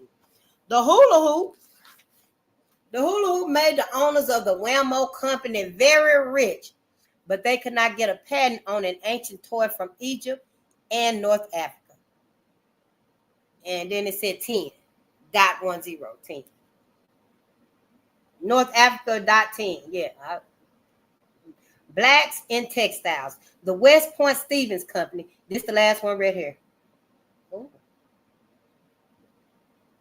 The West Point Stevens Company, situated near Dalton, Alabama, is noted for its fine quality linen and dry goods products. This was not always the case, though. West Point Stevens once produced a rough cloth used to make clothing for slaves on southern plantations. West Point Stevens can trace its roots to slavery in the early 1800s. Nathaniel Stevens started a textile company at the outset of the War of 1812 with Great Britain. Samuel Batchelder, Batchelder, Elder, Batch Elder, started the Pepperell Manufacturing Company in 1831. These two major textile manufacturing companies were consolidated into the West Point Stevens Company in 1965. Both companies were built on the labor of black slaves. Southern planters supplied the companies with raw cotton that was milled into both fine fabrics and rough milled fabric called nigger cloth.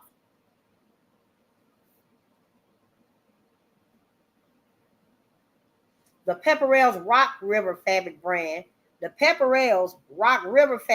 was described in the book Men and Times of Pepperell, and that's a book published by the company in 1940, as a sturdy cloth heavily bought by Southern plantation owners as clothing for their black slaves. You mean them paper bag dresses or cloths that the slave children wore? That I thought that was just a bag that, you know, the potatoes come in. And when the potatoes you take them out the bag and stuff, they just cut a little top in it, a little hole in the top and the sides for the arm and stuff, and the kids just put that on and stuff.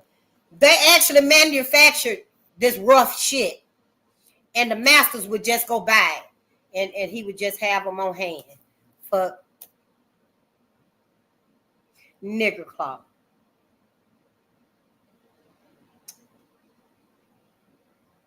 All right, let's read.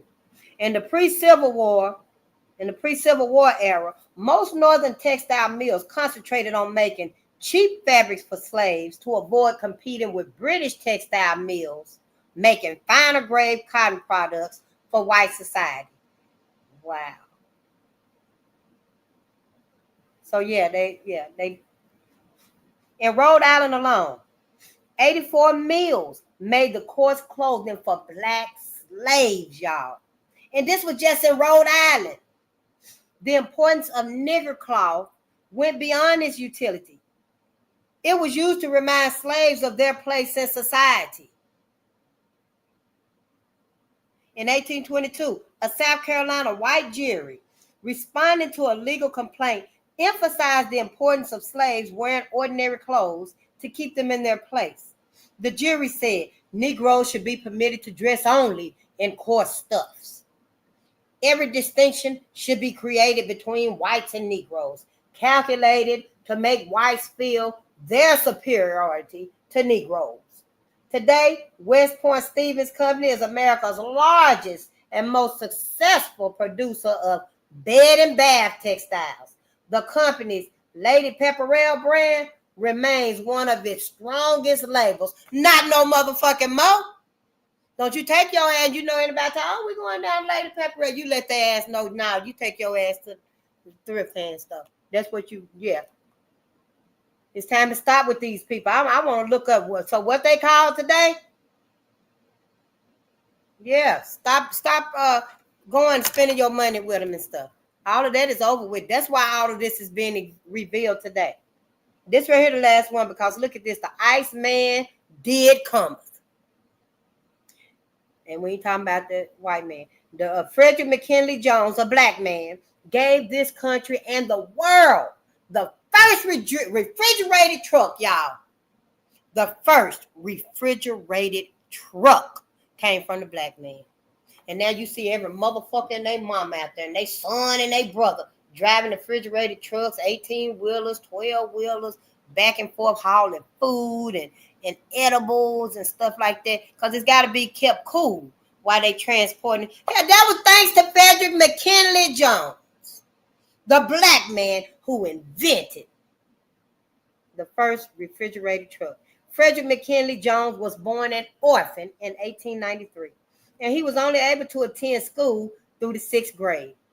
His invention of the refrigerated truck gave shippers of perishable foods and products long distance capability. Prior to refrigeration, shippers were limited to using unreliable, heavy blocks of ice. Once the ice melted, it lost its cooling capacity and the products were spoiled.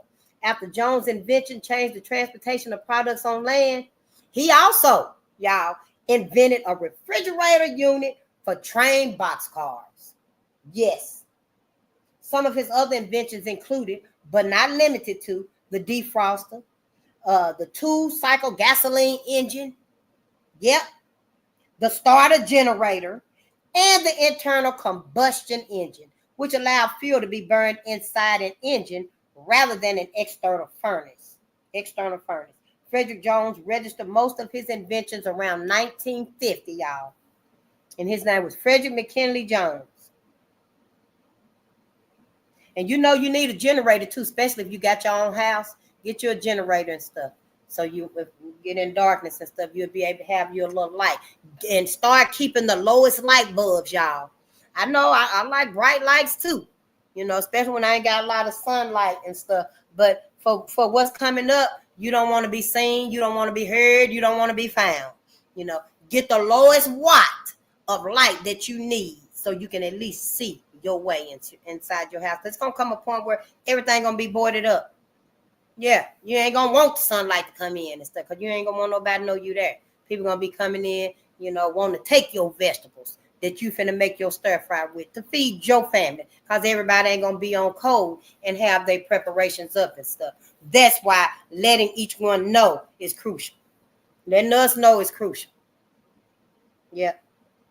Jones died in 1961, but his inventions with patents numbers, but his inventions with patent numbers 2,696 and 86, 2,475,841, and 2,526,874 continue to be used around the world. Now, we'll have to look up the patent numbers to see what it is. Which one of these inventions of his is still being used around the world today. But those are the patent numbers. 2,696,086, 2,475,841, 2,526,874. Thanks to Frederick Jones, refrigerated trucks and railroad cars now supply the daily food needs of large urban and smaller rural populations alike. Wow. We'll start on Richard B. Spike tomorrow, an inventor of safety devices. And then Black Wall Streets. Oh, you mean to tell me? I did hear that we had more than Black Wall Streets, because I didn't know. I just knew about Tulsa. Oh, wow. I sure want to go there today, but I'll hold it. I got patience. Yeah, I can't wait to get to that tomorrow. Because, you know, I learned about the Black Wall Streets and stuff, and I thought that it was just Tulsa. And I forgave Tulsa, what happened in Tulsa, but I didn't know the extent, the depths of Tulsa. I didn't know about Dick Rowland, and what was the lady name, the white lady, Sarah Page or something like that? Yeah, and then after that, and it wasn't immediately after that, it took some time when I learned about Rosewood, and then there was Greenwood, and recently I learned about Wilmington, and the Chicago race riot, and it's so many of them and stuff. And the Lane, Arkansas massacre, you know, it's like it's so much was hidden from us. And you just got to be grateful that you can know and you can prepare and get ready for all that's coming and stuff, and be happy about it, because you on the right side, Black America. That's one thing you got that nobody else got, even if you ain't known it all this time. And, you know, even if you was a hypocrite and sold your people out without knowing this stuff, now you do know. You can make a change. You can evolve and adapt to the new frequency, the new vibrations. You can elevate to this new frequency, this new consciousness. Because, Black America, I don't know if anybody told you. They didn't tell me. Because if they had, I would have let you know. But we're in a new awakening. Black America, we are in a new awakening. And we need to know this. We need to know this. We will never go back to the way things were. I don't give a damn who do what. We can't go back to the way things were. Because the ancestors say no. No. If you go back to the way things were, you finna relive this whole cycle, this whole torture and torment under white America, because white folks ain't had no healing. They had no therapy. They ain't had no conversations, no atonement, no remorse, towards our ancestors and stuff. So it's inevitable that you will relive that same streak right there. Especially if they don't know they even got that clownimal instinct inside of them. Now the ones that's out there in the robes and stuff, they know and they welcome it. But those like Sabrina who don't know, and maybe they sincerely don't know. She didn't never see her Uncle Bob go do them terrible things. All she remember when she was a little girl, she heard a lot of screaming and crying and begging and stuff, but she didn't know. They told her, oh, it was something happening outside last night. And we went and got the girl to her parents and stuff. And, so maybe she didn't know. But when that motherfucking natural instinct, that beastly instinct come out of her ass, it ain't nothing she could do. Ain't nothing she could do. This is at the time, too, y'all, where their beastly nature is rising in them. It's divine. If it's divine on our end, that we wake up to all of them, then it's got to be the same for them. They waking up on the inside of them. That demonic streak is waking up on the inside of them. I'm just saying, Black America, don't be caught unawares. Don't be worried. I ain't trying to scare you. I want you to get your shit together, honey. Yeah, if you can't do nothing but decide if you're going to have olives or carrots in your stir fry, that's fine with me. As long as you can feed them babies you got at home with you. Yep. Yeah, when I come through, you ain't got to throw me no carrots outside and stuff, because hopefully I'm going to have my own at home. So let's get on up out of here and you keep some gratitude with you and keep a song in your heart. I don't care. Just be grateful. Yeah, let's go over some gratitude right now because we ain't been here in a while and stuff.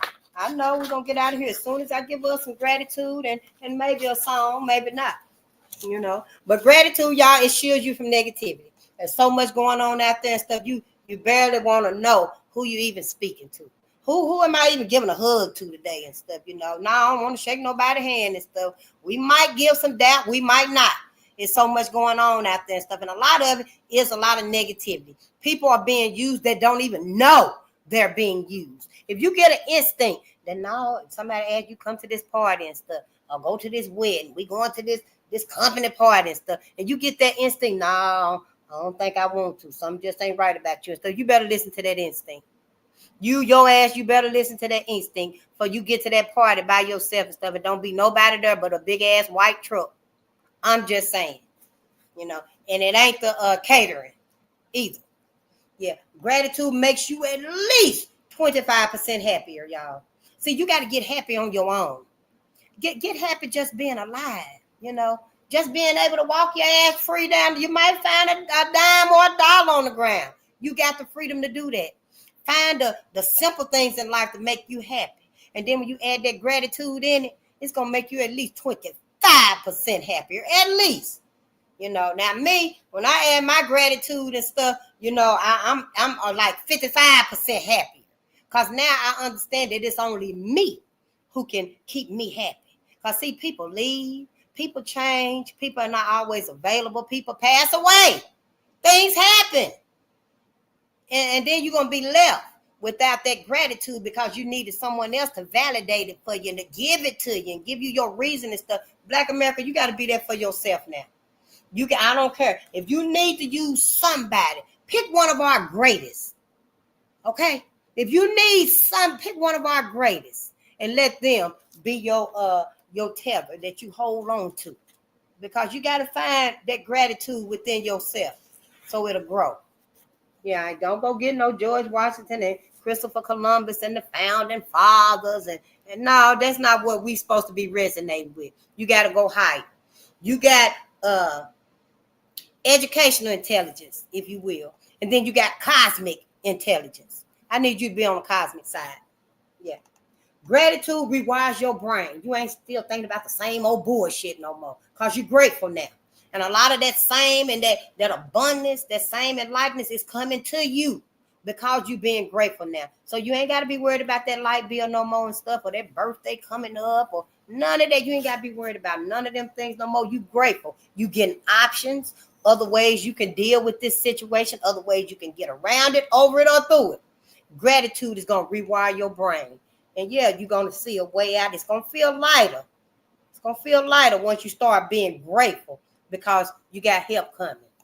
You got help coming. You can't see it. but you can feel it coming. And it's very vague. But if you stop that gratitude, it's going to wane away. It's going to slowly back off. So you got to keep your gratitude at the foremost. You know, I was singing so many songs yesterday, y'all.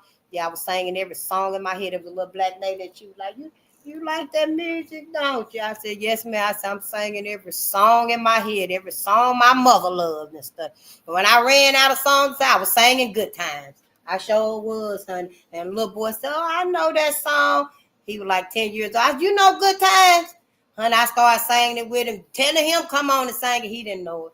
He was talking about another Good Time song, I guess. But yeah. And gratitude, it eliminates stress, y'all. And it heals you. See, it's benefits to being grateful. Just be grateful. Gratitude, let that be your new attitude. Yeah. Somebody that I really look up to and stuff, you ask them how they doing that. Oh, I'm doing wonderful on purpose. I like to say wonderful. So when people be asking me how you doing, I'm wonderful on purpose. Now I'm beginning to say I'm grateful on purpose. Because see, you want to give that vibe to those that vibe with you, that resonate with you. I do. I want to give that vibe to us, to my people and stuff, you know. Now, other folks, if they ask me how I'm doing, I'm wonderful. You know, I can be civil with other folks. But it's my people that I want to help uplift and evolve. Let there be no mistake. Gratitude improves your sleep. You sleep like a baby when you're grateful because you know you got help coming. Just being grateful brings you help. Gratitude boosts self-esteem and your performance. It enhances the law of attraction. And gratitude improves your relationships.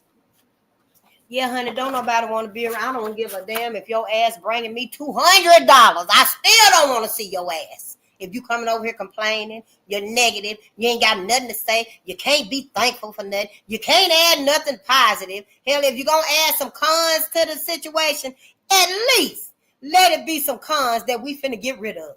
I mean, you know, yeah, don't come with the same old patterns and the same old ruts. You got to get rid of that. We got to evolve mentally and stuff. We too caught up in white America. They done did a number on y'all. I'm just saying. Me too sometimes, but I watch myself. Because I don't want to be like white folks anymore. I don't want to be living and don't even know I'm living like white folks. Eating like white folks. Thinking like white folks. Some of y'all dressing like white folks. I can say for myself, I think I was breathing like white folks. Because now that I've learned how to breathe properly and I'm focusing on breathing properly and stuff, I'm like, damn shit, is everybody breathing like this? Is y'all breathing shallow? See, that's why we got these huge nose. Can you see? See, people gonna be looking, I'm have my nose wide as hell today and stuff. Because I'm finna breathe today. I'm finna breathe properly today. Everything, we've been doing everything all wrong. White folks knew what they did to us. It's time to wake up. I'm not here to bash you or nothing like that. I'm just not going to sugarcoat it for you. No, we done had enough sugar, you know. And singing, this is it right here, y'all. Keep a song in your heart. Keep a song in your heart. And I prefer if you go back to your mom and your daddy's music. I don't care if it's Betty Wright. Tonight is the night. I don't care if you go back to Betty Wright. Don't go to no WAP. Don't be trying to go to no wet ass nothing. You know, go back to that music that's gonna make you feel good. And that suggestion gonna lead you probably to Stephanie Mills' home. I don't know. Might lead you to some Glenn Jones or something. Stay within the good music that's got messages. The Commodores. Stay with that music that's got messages in you and stuff. Messages for you. And it resonates with you because it's inside of you. We all are connected and we all are part of each other. White folks just ain't part of us. Shit, them the motherfuckers that done squeezed it. Let me get up in here too. Move, scoot over, face. Get your ass away from over here. Because they don't belong in the mix of this. They do not belong. You were supposed to keep your ancestors in the midst of all your unions, Black America, between the mother and the child, the mother and the father, the grandmother and the children, the grandmother and the great-grandchildren, the aunties and the nieces and nephews. We were supposed to keep our ancestors in the middle of everything. But what did y'all asses? You grabbed the hold of it and you just ran with it. What God put together, let no man take asunder. Forgot all about your ancestors. Hey, I'm not judging you or nothing like that. because I know you're going to still keep it the same way. And that's fine. I can agree to disagree. Keep your Bible if you must. But you got to put the black Bible on you too, on your person too. You got two arms now. Put your black Bible under one arm and your white Bible under the other arm. But now you got to get some attention to black people, the black Bible. We got black Jesuses. We just reading them. We just read them, some of them. We got black Jesuses.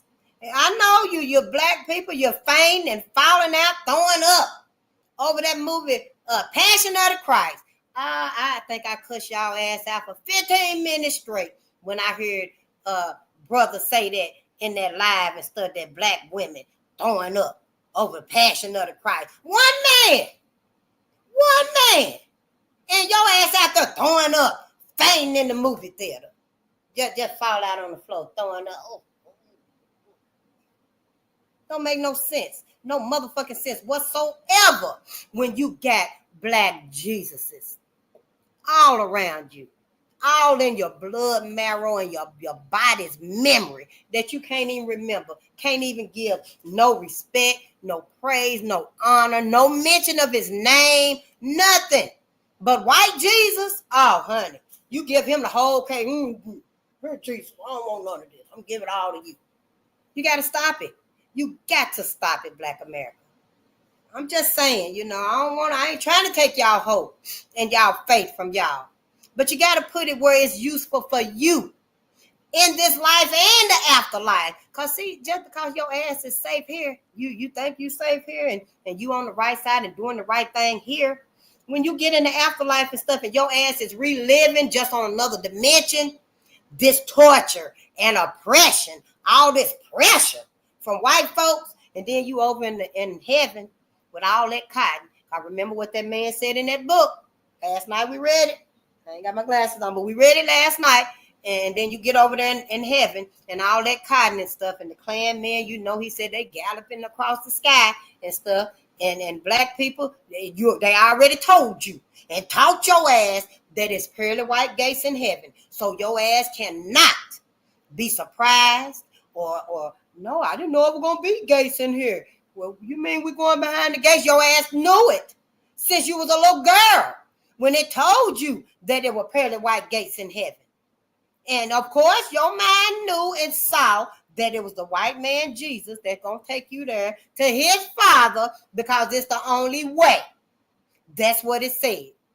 So now you can't act like, oh, no, it ain't going to be nothing like that, Face. How could you come up with such a lie about heaven? Hell, they told it to you. How could you not come up with the true picture of what heaven may look like? Hell, ain't nobody never came back and told you it wouldn't. I'm just saying. They came back and told you it wasn't no hurt, no pain, no hunger in heaven. But they didn't tell you for who? I mean, for us? For everybody. It's just questions that you got to ask yourself, because I sure ask myself them questions and stuff. And that's how I know. Dr. Deborah Blair said you don't know the truth till you decided yourself. And I decided my truth. I ain't going to heaven with white folks. Nope.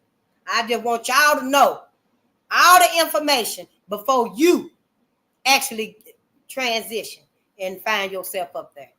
I need you to know the truth of it before you find yourself over there. Because I don't know if it's going to be many more of us that come through this consciousness and that's letting us know that we need to critique where we're going to spend our afterlife and with who. I don't know if I'm the first one saying that, hey, you better not go to heaven with white folks and stuff, but somebody's saying it. And we need to make sure that we spread that word among our people. Now, don't let it be like y'all asses didn't tell us all about Yahweh and Yahushua and Dionysus and Krishna and other deities, Jesus Christ, historical figures and stuff, virgin born deities and stuff. Don't let this be like that. And you don't pass the word, the message along to us, because we all need to get this knowledge. Do you really think you should go to heaven with these same people, these same beings, this same energy? If energy never dies, I know ours don't, mine don't. That's why I don't remember my dreams, because I'd be told you who I really am. Yeah, if I could. but theirs don't either. Yeah, they still got that same feeling to them. That's why it's blocked only in heaven. They can't go past heaven. The spiritual war in the cosmos and the ethers, I think it's because some white person done escaped out of heaven. Yep, done escaped out of heaven, honey, and went up there in the ethers and stuff. And then black people, other people's in the ethers and stuff. Like, we ain't in the ethers and stuff. We ain't got skin. We like color and stuff. We vibration. It's vibration. That's what we are and stuff. So say they seen this vibration, this slow. That white folks see they vibrate at real low level, real low level. But see, we vibrate, we energy. We vibrate, that's where that friction come from, that fire come from and stuff. So they noticed it. And they know that this not supposed to be here.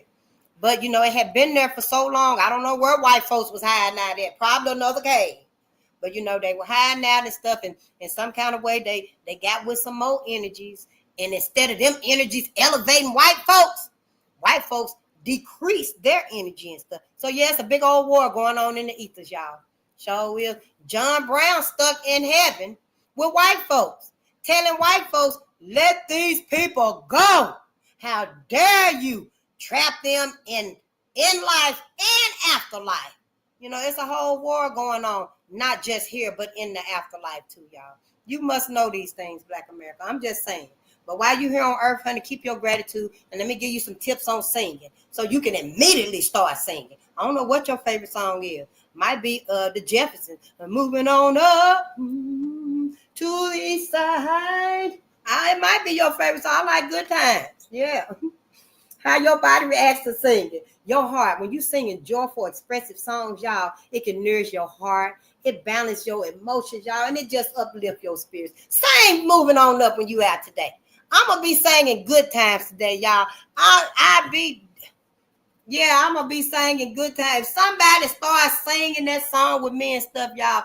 I'm going to let you know that it works. That it works. Because, see, we looking. Black people, whether you know it or not, we looking. And we feeling around for those that resonate with us. Sure wills, honey, you will be surprised. Yep. When you singing, y'all, it helps expand your lungs and it improves your oxygen intake. When you singing a song, honey, when you hitting that high note like Stephanie Mills, Patti LaBelle, when you hitting that high note, you getting all this oxygen. Because see, right now we ain't really breathing like we should. We're breathing like white folks. But when you singing and you hitting that high note, you give your lungs a chance to get in all of that oxygen that you need. And your lungs are so thankful for it. It's like, yeah, sing again, shit. Keep singing, don't stop. I'm just saying. When you singing, y'all, it regulates emotions like frustration, anger, and stress right on out of your liver. That's why some of us are so angry and irritable and stuff, and yeah, we just so unapproachable and stuff. We got all this frustration and anger and stress accumulating in our liver. Now I know that all the medicines that some of y'all be taking and stuff, because I don't take medicines. Fuck that shit. Give me a glass of water. I'm just saying, for me. You don't do like me if you can't and stuff. But I'm just saying, I thought it was just the medicines and stuff that accumulate from taking all the medicines and stuff, but anger, frustration, and stress is accumulating in your damn liver too. So you got all them pills, all the toxins, then you got all of the frustration, anger, and stress all accumulating on you. No wonder you feel like hell you got to throw up to get rid of all this and stuff. All you got to do is sing. Sing you a song. I'm just saying, I prefer if you go back to our message music. I know some of y'all it's Sunday too. Some of y'all, I'm going to put on my gospel music and I'm finna sing, honey, and that's fine and dandy. But I'm going to let you know right here, right now, you're going to have to go back to our message music. Gospel and stuff is good. If that's work for you, that work for you. But for this right here, you're going to have to go outside of the box of gospel. Yeah, gospel is going to bring you some abundance and it keep you dedicated and stuff like that. But you need to tweak it a little bit. Go back to our message music. See, the Commodores gonna give you something in that song that a gospel song ain't gonna give you. I love Shirley Caesar too. I love Shirley Caesar, that one song by her. And some gospel music. But the Commodores give something that they don't give to you. Because the Commodores is specifically for your black ass. I'm just saying. Yeah. And your kidneys, y'all, when you singing, y'all, your kidneys is getting strength. Because every time you singing and stuff, your kidneys is doing that same. It's mimicking your vocal expression. Yeah, when you hitting that high note, your kidneys is too. Yep, when you doing that low drawl and stuff, and you get to the bridge of that favorite song of yours, your kidneys is too. And so, see, you just want to go to the music that makes you feel good, and it reactivates that inside of you that message is calling to. Everybody should be listening to gospel music, and and it awakens something in them and stuff. But black people, we need something that's specifically for us, from us. Okay, if y'all singing Amazing Grace and stuff here, do y'all know that white man? Well, I'm gonna look it up. It's in one of these notebooks. That white man wrote that damn song, y'all, and everybody, Amazing Grace. I don't want to say it was Francis Scott Key. I forgot the man's name and stuff. But yeah, just go back to the music that it's for you, and it's got goodness to it. I mean, the Commodores. What's that one song? Because I know you're searching. I know you're searching. I know you're searching for that love, a little peace and understanding. Yeah, he talking to you. And I know it's been hard trying to find your way, talking to us. But you got to keep on searching harder day by day. Because I want you and you and you. Stand on up. Yes, sir. Put a little love in your heart, a little heart in your love. Together we can make a way. That's the Commodores. Listen to me. Don't wonder too hard. What I'm trying to say. That's the Commodores. It gave me some goosebumps. The gospel, it don't give me that. Gospel gonna give you something, but it ain't gonna give you that. So see, that's all I'm saying for this right here, for that awakening, because you need to awaken for you, not to forgive white America for what they've done, so that you can reach that threshold of mercy and forgiveness and excusing all the travesties that's been done for our people. We can't heal by forgiving other folks for what they've done. We can heal by forgiving us for what we've allowed and what we've ignored, and some of us even went along with it. You see, it's totally different. We got to start looking at things through a black man's perspective, through a black woman's perspective. And I'm a black woman, so I'm going to tell it like it's supposed to be seen and stuff. Other folks ain't going to agree with it, and it ain't for other folks. Hell, they ass is looking through life through an Asian perspective, through a white perspective. They all looking through life through their own perspective. But we looking through life through everybody motherfucking's perspective but ours. And it don't resonate with me no more. So yeah, I just want y'all to just know I love y'all. Let's go outside. I'm finna go and work. I'll see y'all tonight because we still got some reading to do. 100 Years of Lynching. We just started this book. Hopefully we won't be with it long and stuff, but we're going to be with it as long as it takes, because I'm going to finish it. And we just going to heal our people so we can get ourselves out of this bullshit situation that white America got us in. See yourself in your greatness with your people. Have black babies. Have black babies. Heal yourself. And make sure that the one that you get with and stuff, make sure they keep their ancestors, your ancestors, with them. Don't you go out and get somebody here that they don't even resonate about your ancestors. Every time you put somebody on, whether it's Bobby Hemming, Brother Polite, Dr. Phil Valentine, they ass don't resonate with nobody. It's like, who the fuck do you want me to put on Mr. Spock? Whatever that man's name was in the Star Trek. I got a Star Trek book, y'all, because I never watch Star Trek. But then I'm like, why the hell I buy this big, huge ass book? The book is about this big. Yeah, I got this too. Mythology. I don't know, but it said something about, it was talking about people that y'all be mentioning and stuff. And I was like, whoa, let me get this. And so, yeah, I went ahead and picked it up and put it in my box and stuff. But I'm just saying, it's all about learning. Let's learn and let's do it together. This is educational. We didn't get this shit. I should have quit school in the 3rd grade if I'd have known then what I know now. But I love y'all, and I'll see y'all later. Yes, Super Cosmic. Hello, how you doing, Super Cosmic? Hello, everyone, and you're right. I hope Brother Nat Turner and the black men and women that joined him made it to the true paradise. I do too.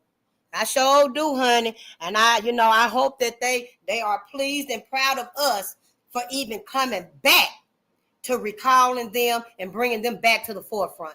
Because if anybody come back, that's who coming back. This is who coming back, Black America. You better know who Nat is. That's all I'm saying. You better know who our ancestors is when they come back. If you don't know Nat from I don't know, Emmett or any of the others that were assassinated, you better call out some names so they can be like, well, she got it. I even get Harriet Tubman and Soldier of Truth confused sometimes. I have to look for them distinctions that I gave myself to tell them apart, or I'll be thinking one is the other. I'll be calling them the same and stuff, But they can get with that. Well, at least she knows some names and stuff. And they do look similar in some ways. But for our ancestors to come back here, and they coming back. They coming back. This is unprecedented times, y'all. The cosmos is waking up for itself. Mother Gaia is waking up for herself. We either get on code with them or we're going to perish away. And you perish away and you go on over and transcend and you come back to earth if you want to, if you decide to. But you won't be able to survive this into the next era that we going into. We're going to have to survive this to get into the next era. And you must survive so that you can keep the teachings alive. We got to survive this so we can keep the teachings alive. You see all the erasures that's going on. What the hell do you think? White folks is just erasing this just because? No. White folks got a bigger plan for this, to be erasing all of this and stuff. I don't know. They ain't told me yet. Obviously, they ain't told y'all, but the ancestors will let me know, and then I'm going to let you know. Because if anybody come back, it's going to be our ancestors, honey. It ain't finna be white Jesus. If he do come back, you better ask him what he want. Yeah. I didn't know that ate Brother Nat Turner. I didn't know that. And then family was telling me about books. We got the Delectable Negro. White folks was all over black bodies, eating them. They when they roasted Tom Wilkins, Sam Hoes, also known as Sam Hope, they ate him. They ate some of them. They ate some of them. It was already roasted. It's already roasted. White folks are cannibals. They ain't never been sincere with us and at least let us know who the hell are you? I mean, who was saying that white folks truly are the mystery? We've been around white folks all this time, centuries, and we have no idea who the fuck they are. Where the fuck did y'all come from? Because you didn't come from us. No, you did not come from us. I don't know who spliced, and spliced again. But we don't have none of the same that y'all got. We got the same physical form, but that's about the extent of it. Hell, even animals got a head, 2 legs, and 2 arms. I'm just saying. Shit, my cat, he got a head, 2 legs, and 2 arms. He ain't got no tail. Shit, if he stand up like that right there, yeah, he got a form just like a human, So, yeah, that right there is neither here nor there. We totally different. We got to live different. We got to think different from white folks and stuff. White folks reverting back to themselves. I don't want to make us seem like we the ones that's coming against white America. And now all of a sudden, y'all want to talk bad about white America and want to put all of this on white America. Where the fuck the lie at? You tell me, where's the lie? I want to know. I'll come back so you can tell me what to lie. Who lying on white America? I'm not motherfucking lying on their asses. I'm not. These books is not lying on them. Prove it. I ain't got to prove that they did these things. You got to prove that they didn't do these things. See, that's how it works. Don't be putting it on black folks. No, y'all wrong for that. How all of y'all gonna get out there and now you talking about white America? We didn't know these things. I didn't. I can say honestly, I didn't know half of none of this. But now that I do, honey, please, them folks ain't like me. They sure ain't. And when they see me coming and they know, oh, yeah, face happy all of a sudden, because I see my people behind your ass. I'm not happy to see y'all. I don't resonate with white folks like that. I get along with white folks. I can be civil with white folks because that's how my mama taught me. You be civil with people out here. You ain't got to get out here and kick a puppy. Why are you going to go kick a puppy face? So I don't have that nature. We don't have them natures and stuff. We can get along with other people in the world. We know to keep our ass away from bears and stuff. We ain't going to go and just set up a tent and right there, knowing that it's bears right there. No. You go across the other way and set up your tent and stuff. That's the bear's habitat. So you know how to coexist together. Your mama and your daddy taught you them things. And that's as far as I got to do. That's all I got to do as far as white folks is concerned, is be civil with their asses. I tolerate them, be civil with them. I am in society. I work. I don't have my own business and stuff. I'm not financially secure and wealthy and making money while I'm asleep so that I don't have to interact with white people because that's not our reality. Our reality is that we ain't got no businesses. We ain't got no setups. We ain't got no resources. We ain't got no tools. We ain't got no nothing, no window or a pot to even do nothing with. To fix or fuck up. We ain't got nothing. So yeah, that's our reality. But the least I can do is be civil, like my mother taught me. But that's all I owe white folks. And I can't even say I owe them that. No, I can't say I owe them that because I wouldn't go kick a puppy. I wouldn't go kick anything human and living and stuff. That's just not in our nature. And I just said all of that for, I don't know, to let y'all know that, I'm not against white people and stuff like that. Hell, I want white folks to have white babies. Yeah, have white babies, shit. They better get to work so they can make sure they save their people. But I love y'all, and I'll see y'all tonight. I do plan to come on tonight at 12 o'clock so we can get back to our Midnight with the Ancestors. Because when I don't come on and stuff, it's harder a little bit to just come back on and get my train of thought and stuff. Because, I really didn't get my pace before I just up and moved and stuff. I was doing good, though, I think. I was becoming more consistent, and, I was doing more towards becoming, a site that I want to be for my people and stuff. So I just got to get back on track with it and stuff. And I will, because my ancestors said, hey, Face, get your ass up. We need you. We want you to do it. And so I said, okay.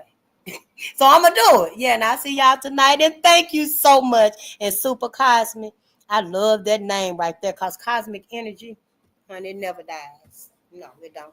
And Robert Cutterman, I don't know. I seen your name somewhere. Amarosa Ray. Amarose Ray. Ra. What? How you say that? Amarose? Amose Ra? I'm going to look it up. My beautiful black sister. My beautiful black sisters. Please keep speaking and sharing this beautiful black knowledge to our people. You are definitely appreciated. Thank you so much. I will. I'm going to try. I ain't got nothing else to do with my time, my life. Dr. George Fraser, I think it was him, one of our jingles, our mentors said that between 0 and 49, birth and age 49, we just accomplishing life. You graduating high school, you're getting married, having your baby, starting your business, becoming a landowner, whatever you're doing, you accomplishing life, and we should. You got goals and accomplishments you must achieve. However, when you reach that 50-year mark in your life, until the end, that's when you start making your contributions to life, to your people. For me, that's to my people. I'm 52 now. All of my contributions from here and on should be to my people. And that's when we'll really see. So see, it's like we've been experimenting and living and stuff, And now is where we got to put in the work for our people. So, don't feel bad about it and stuff. I don't feel bad quitting school in 11th grade. Hell, I should have quit in the 3rd grade. When I was like, Mama, I already know how to read and count, and I know a little multiplication and division. She probably would have said, well, go on to 7th grade so you can at least get you some good math and stuff like that. I don't know. But, yeah, I should have just quit then because they really didn't teach us nothing. We got to start teaching each other. Yeah, start with Shay Shay. And get some baby books for the kids and stuff. Don't read them this heavy stuff. Get some baby books for them like Sarah Rector. Sarah was the richest little black girl in America. Cause white folks thought they were giving her some old barren land and stuff with their old manipulative asses. And it turned out to be a gold mine. I know, right? Cosmic energy. Yep, I feel my cosmic energy coming to me right now. And look at Mike is live. I'm going to go to Mike a little bit before I go on to work. Oh, Big Bumblebee, you so welcome. Thank y'all for being here. And thank you for caring about our ancestors. That's all they want. Even if it's 1 or 2. That's all they want, us to remember them and tell us about them. They don't ask for a lot from us. I love y'all, and peace and power to the people.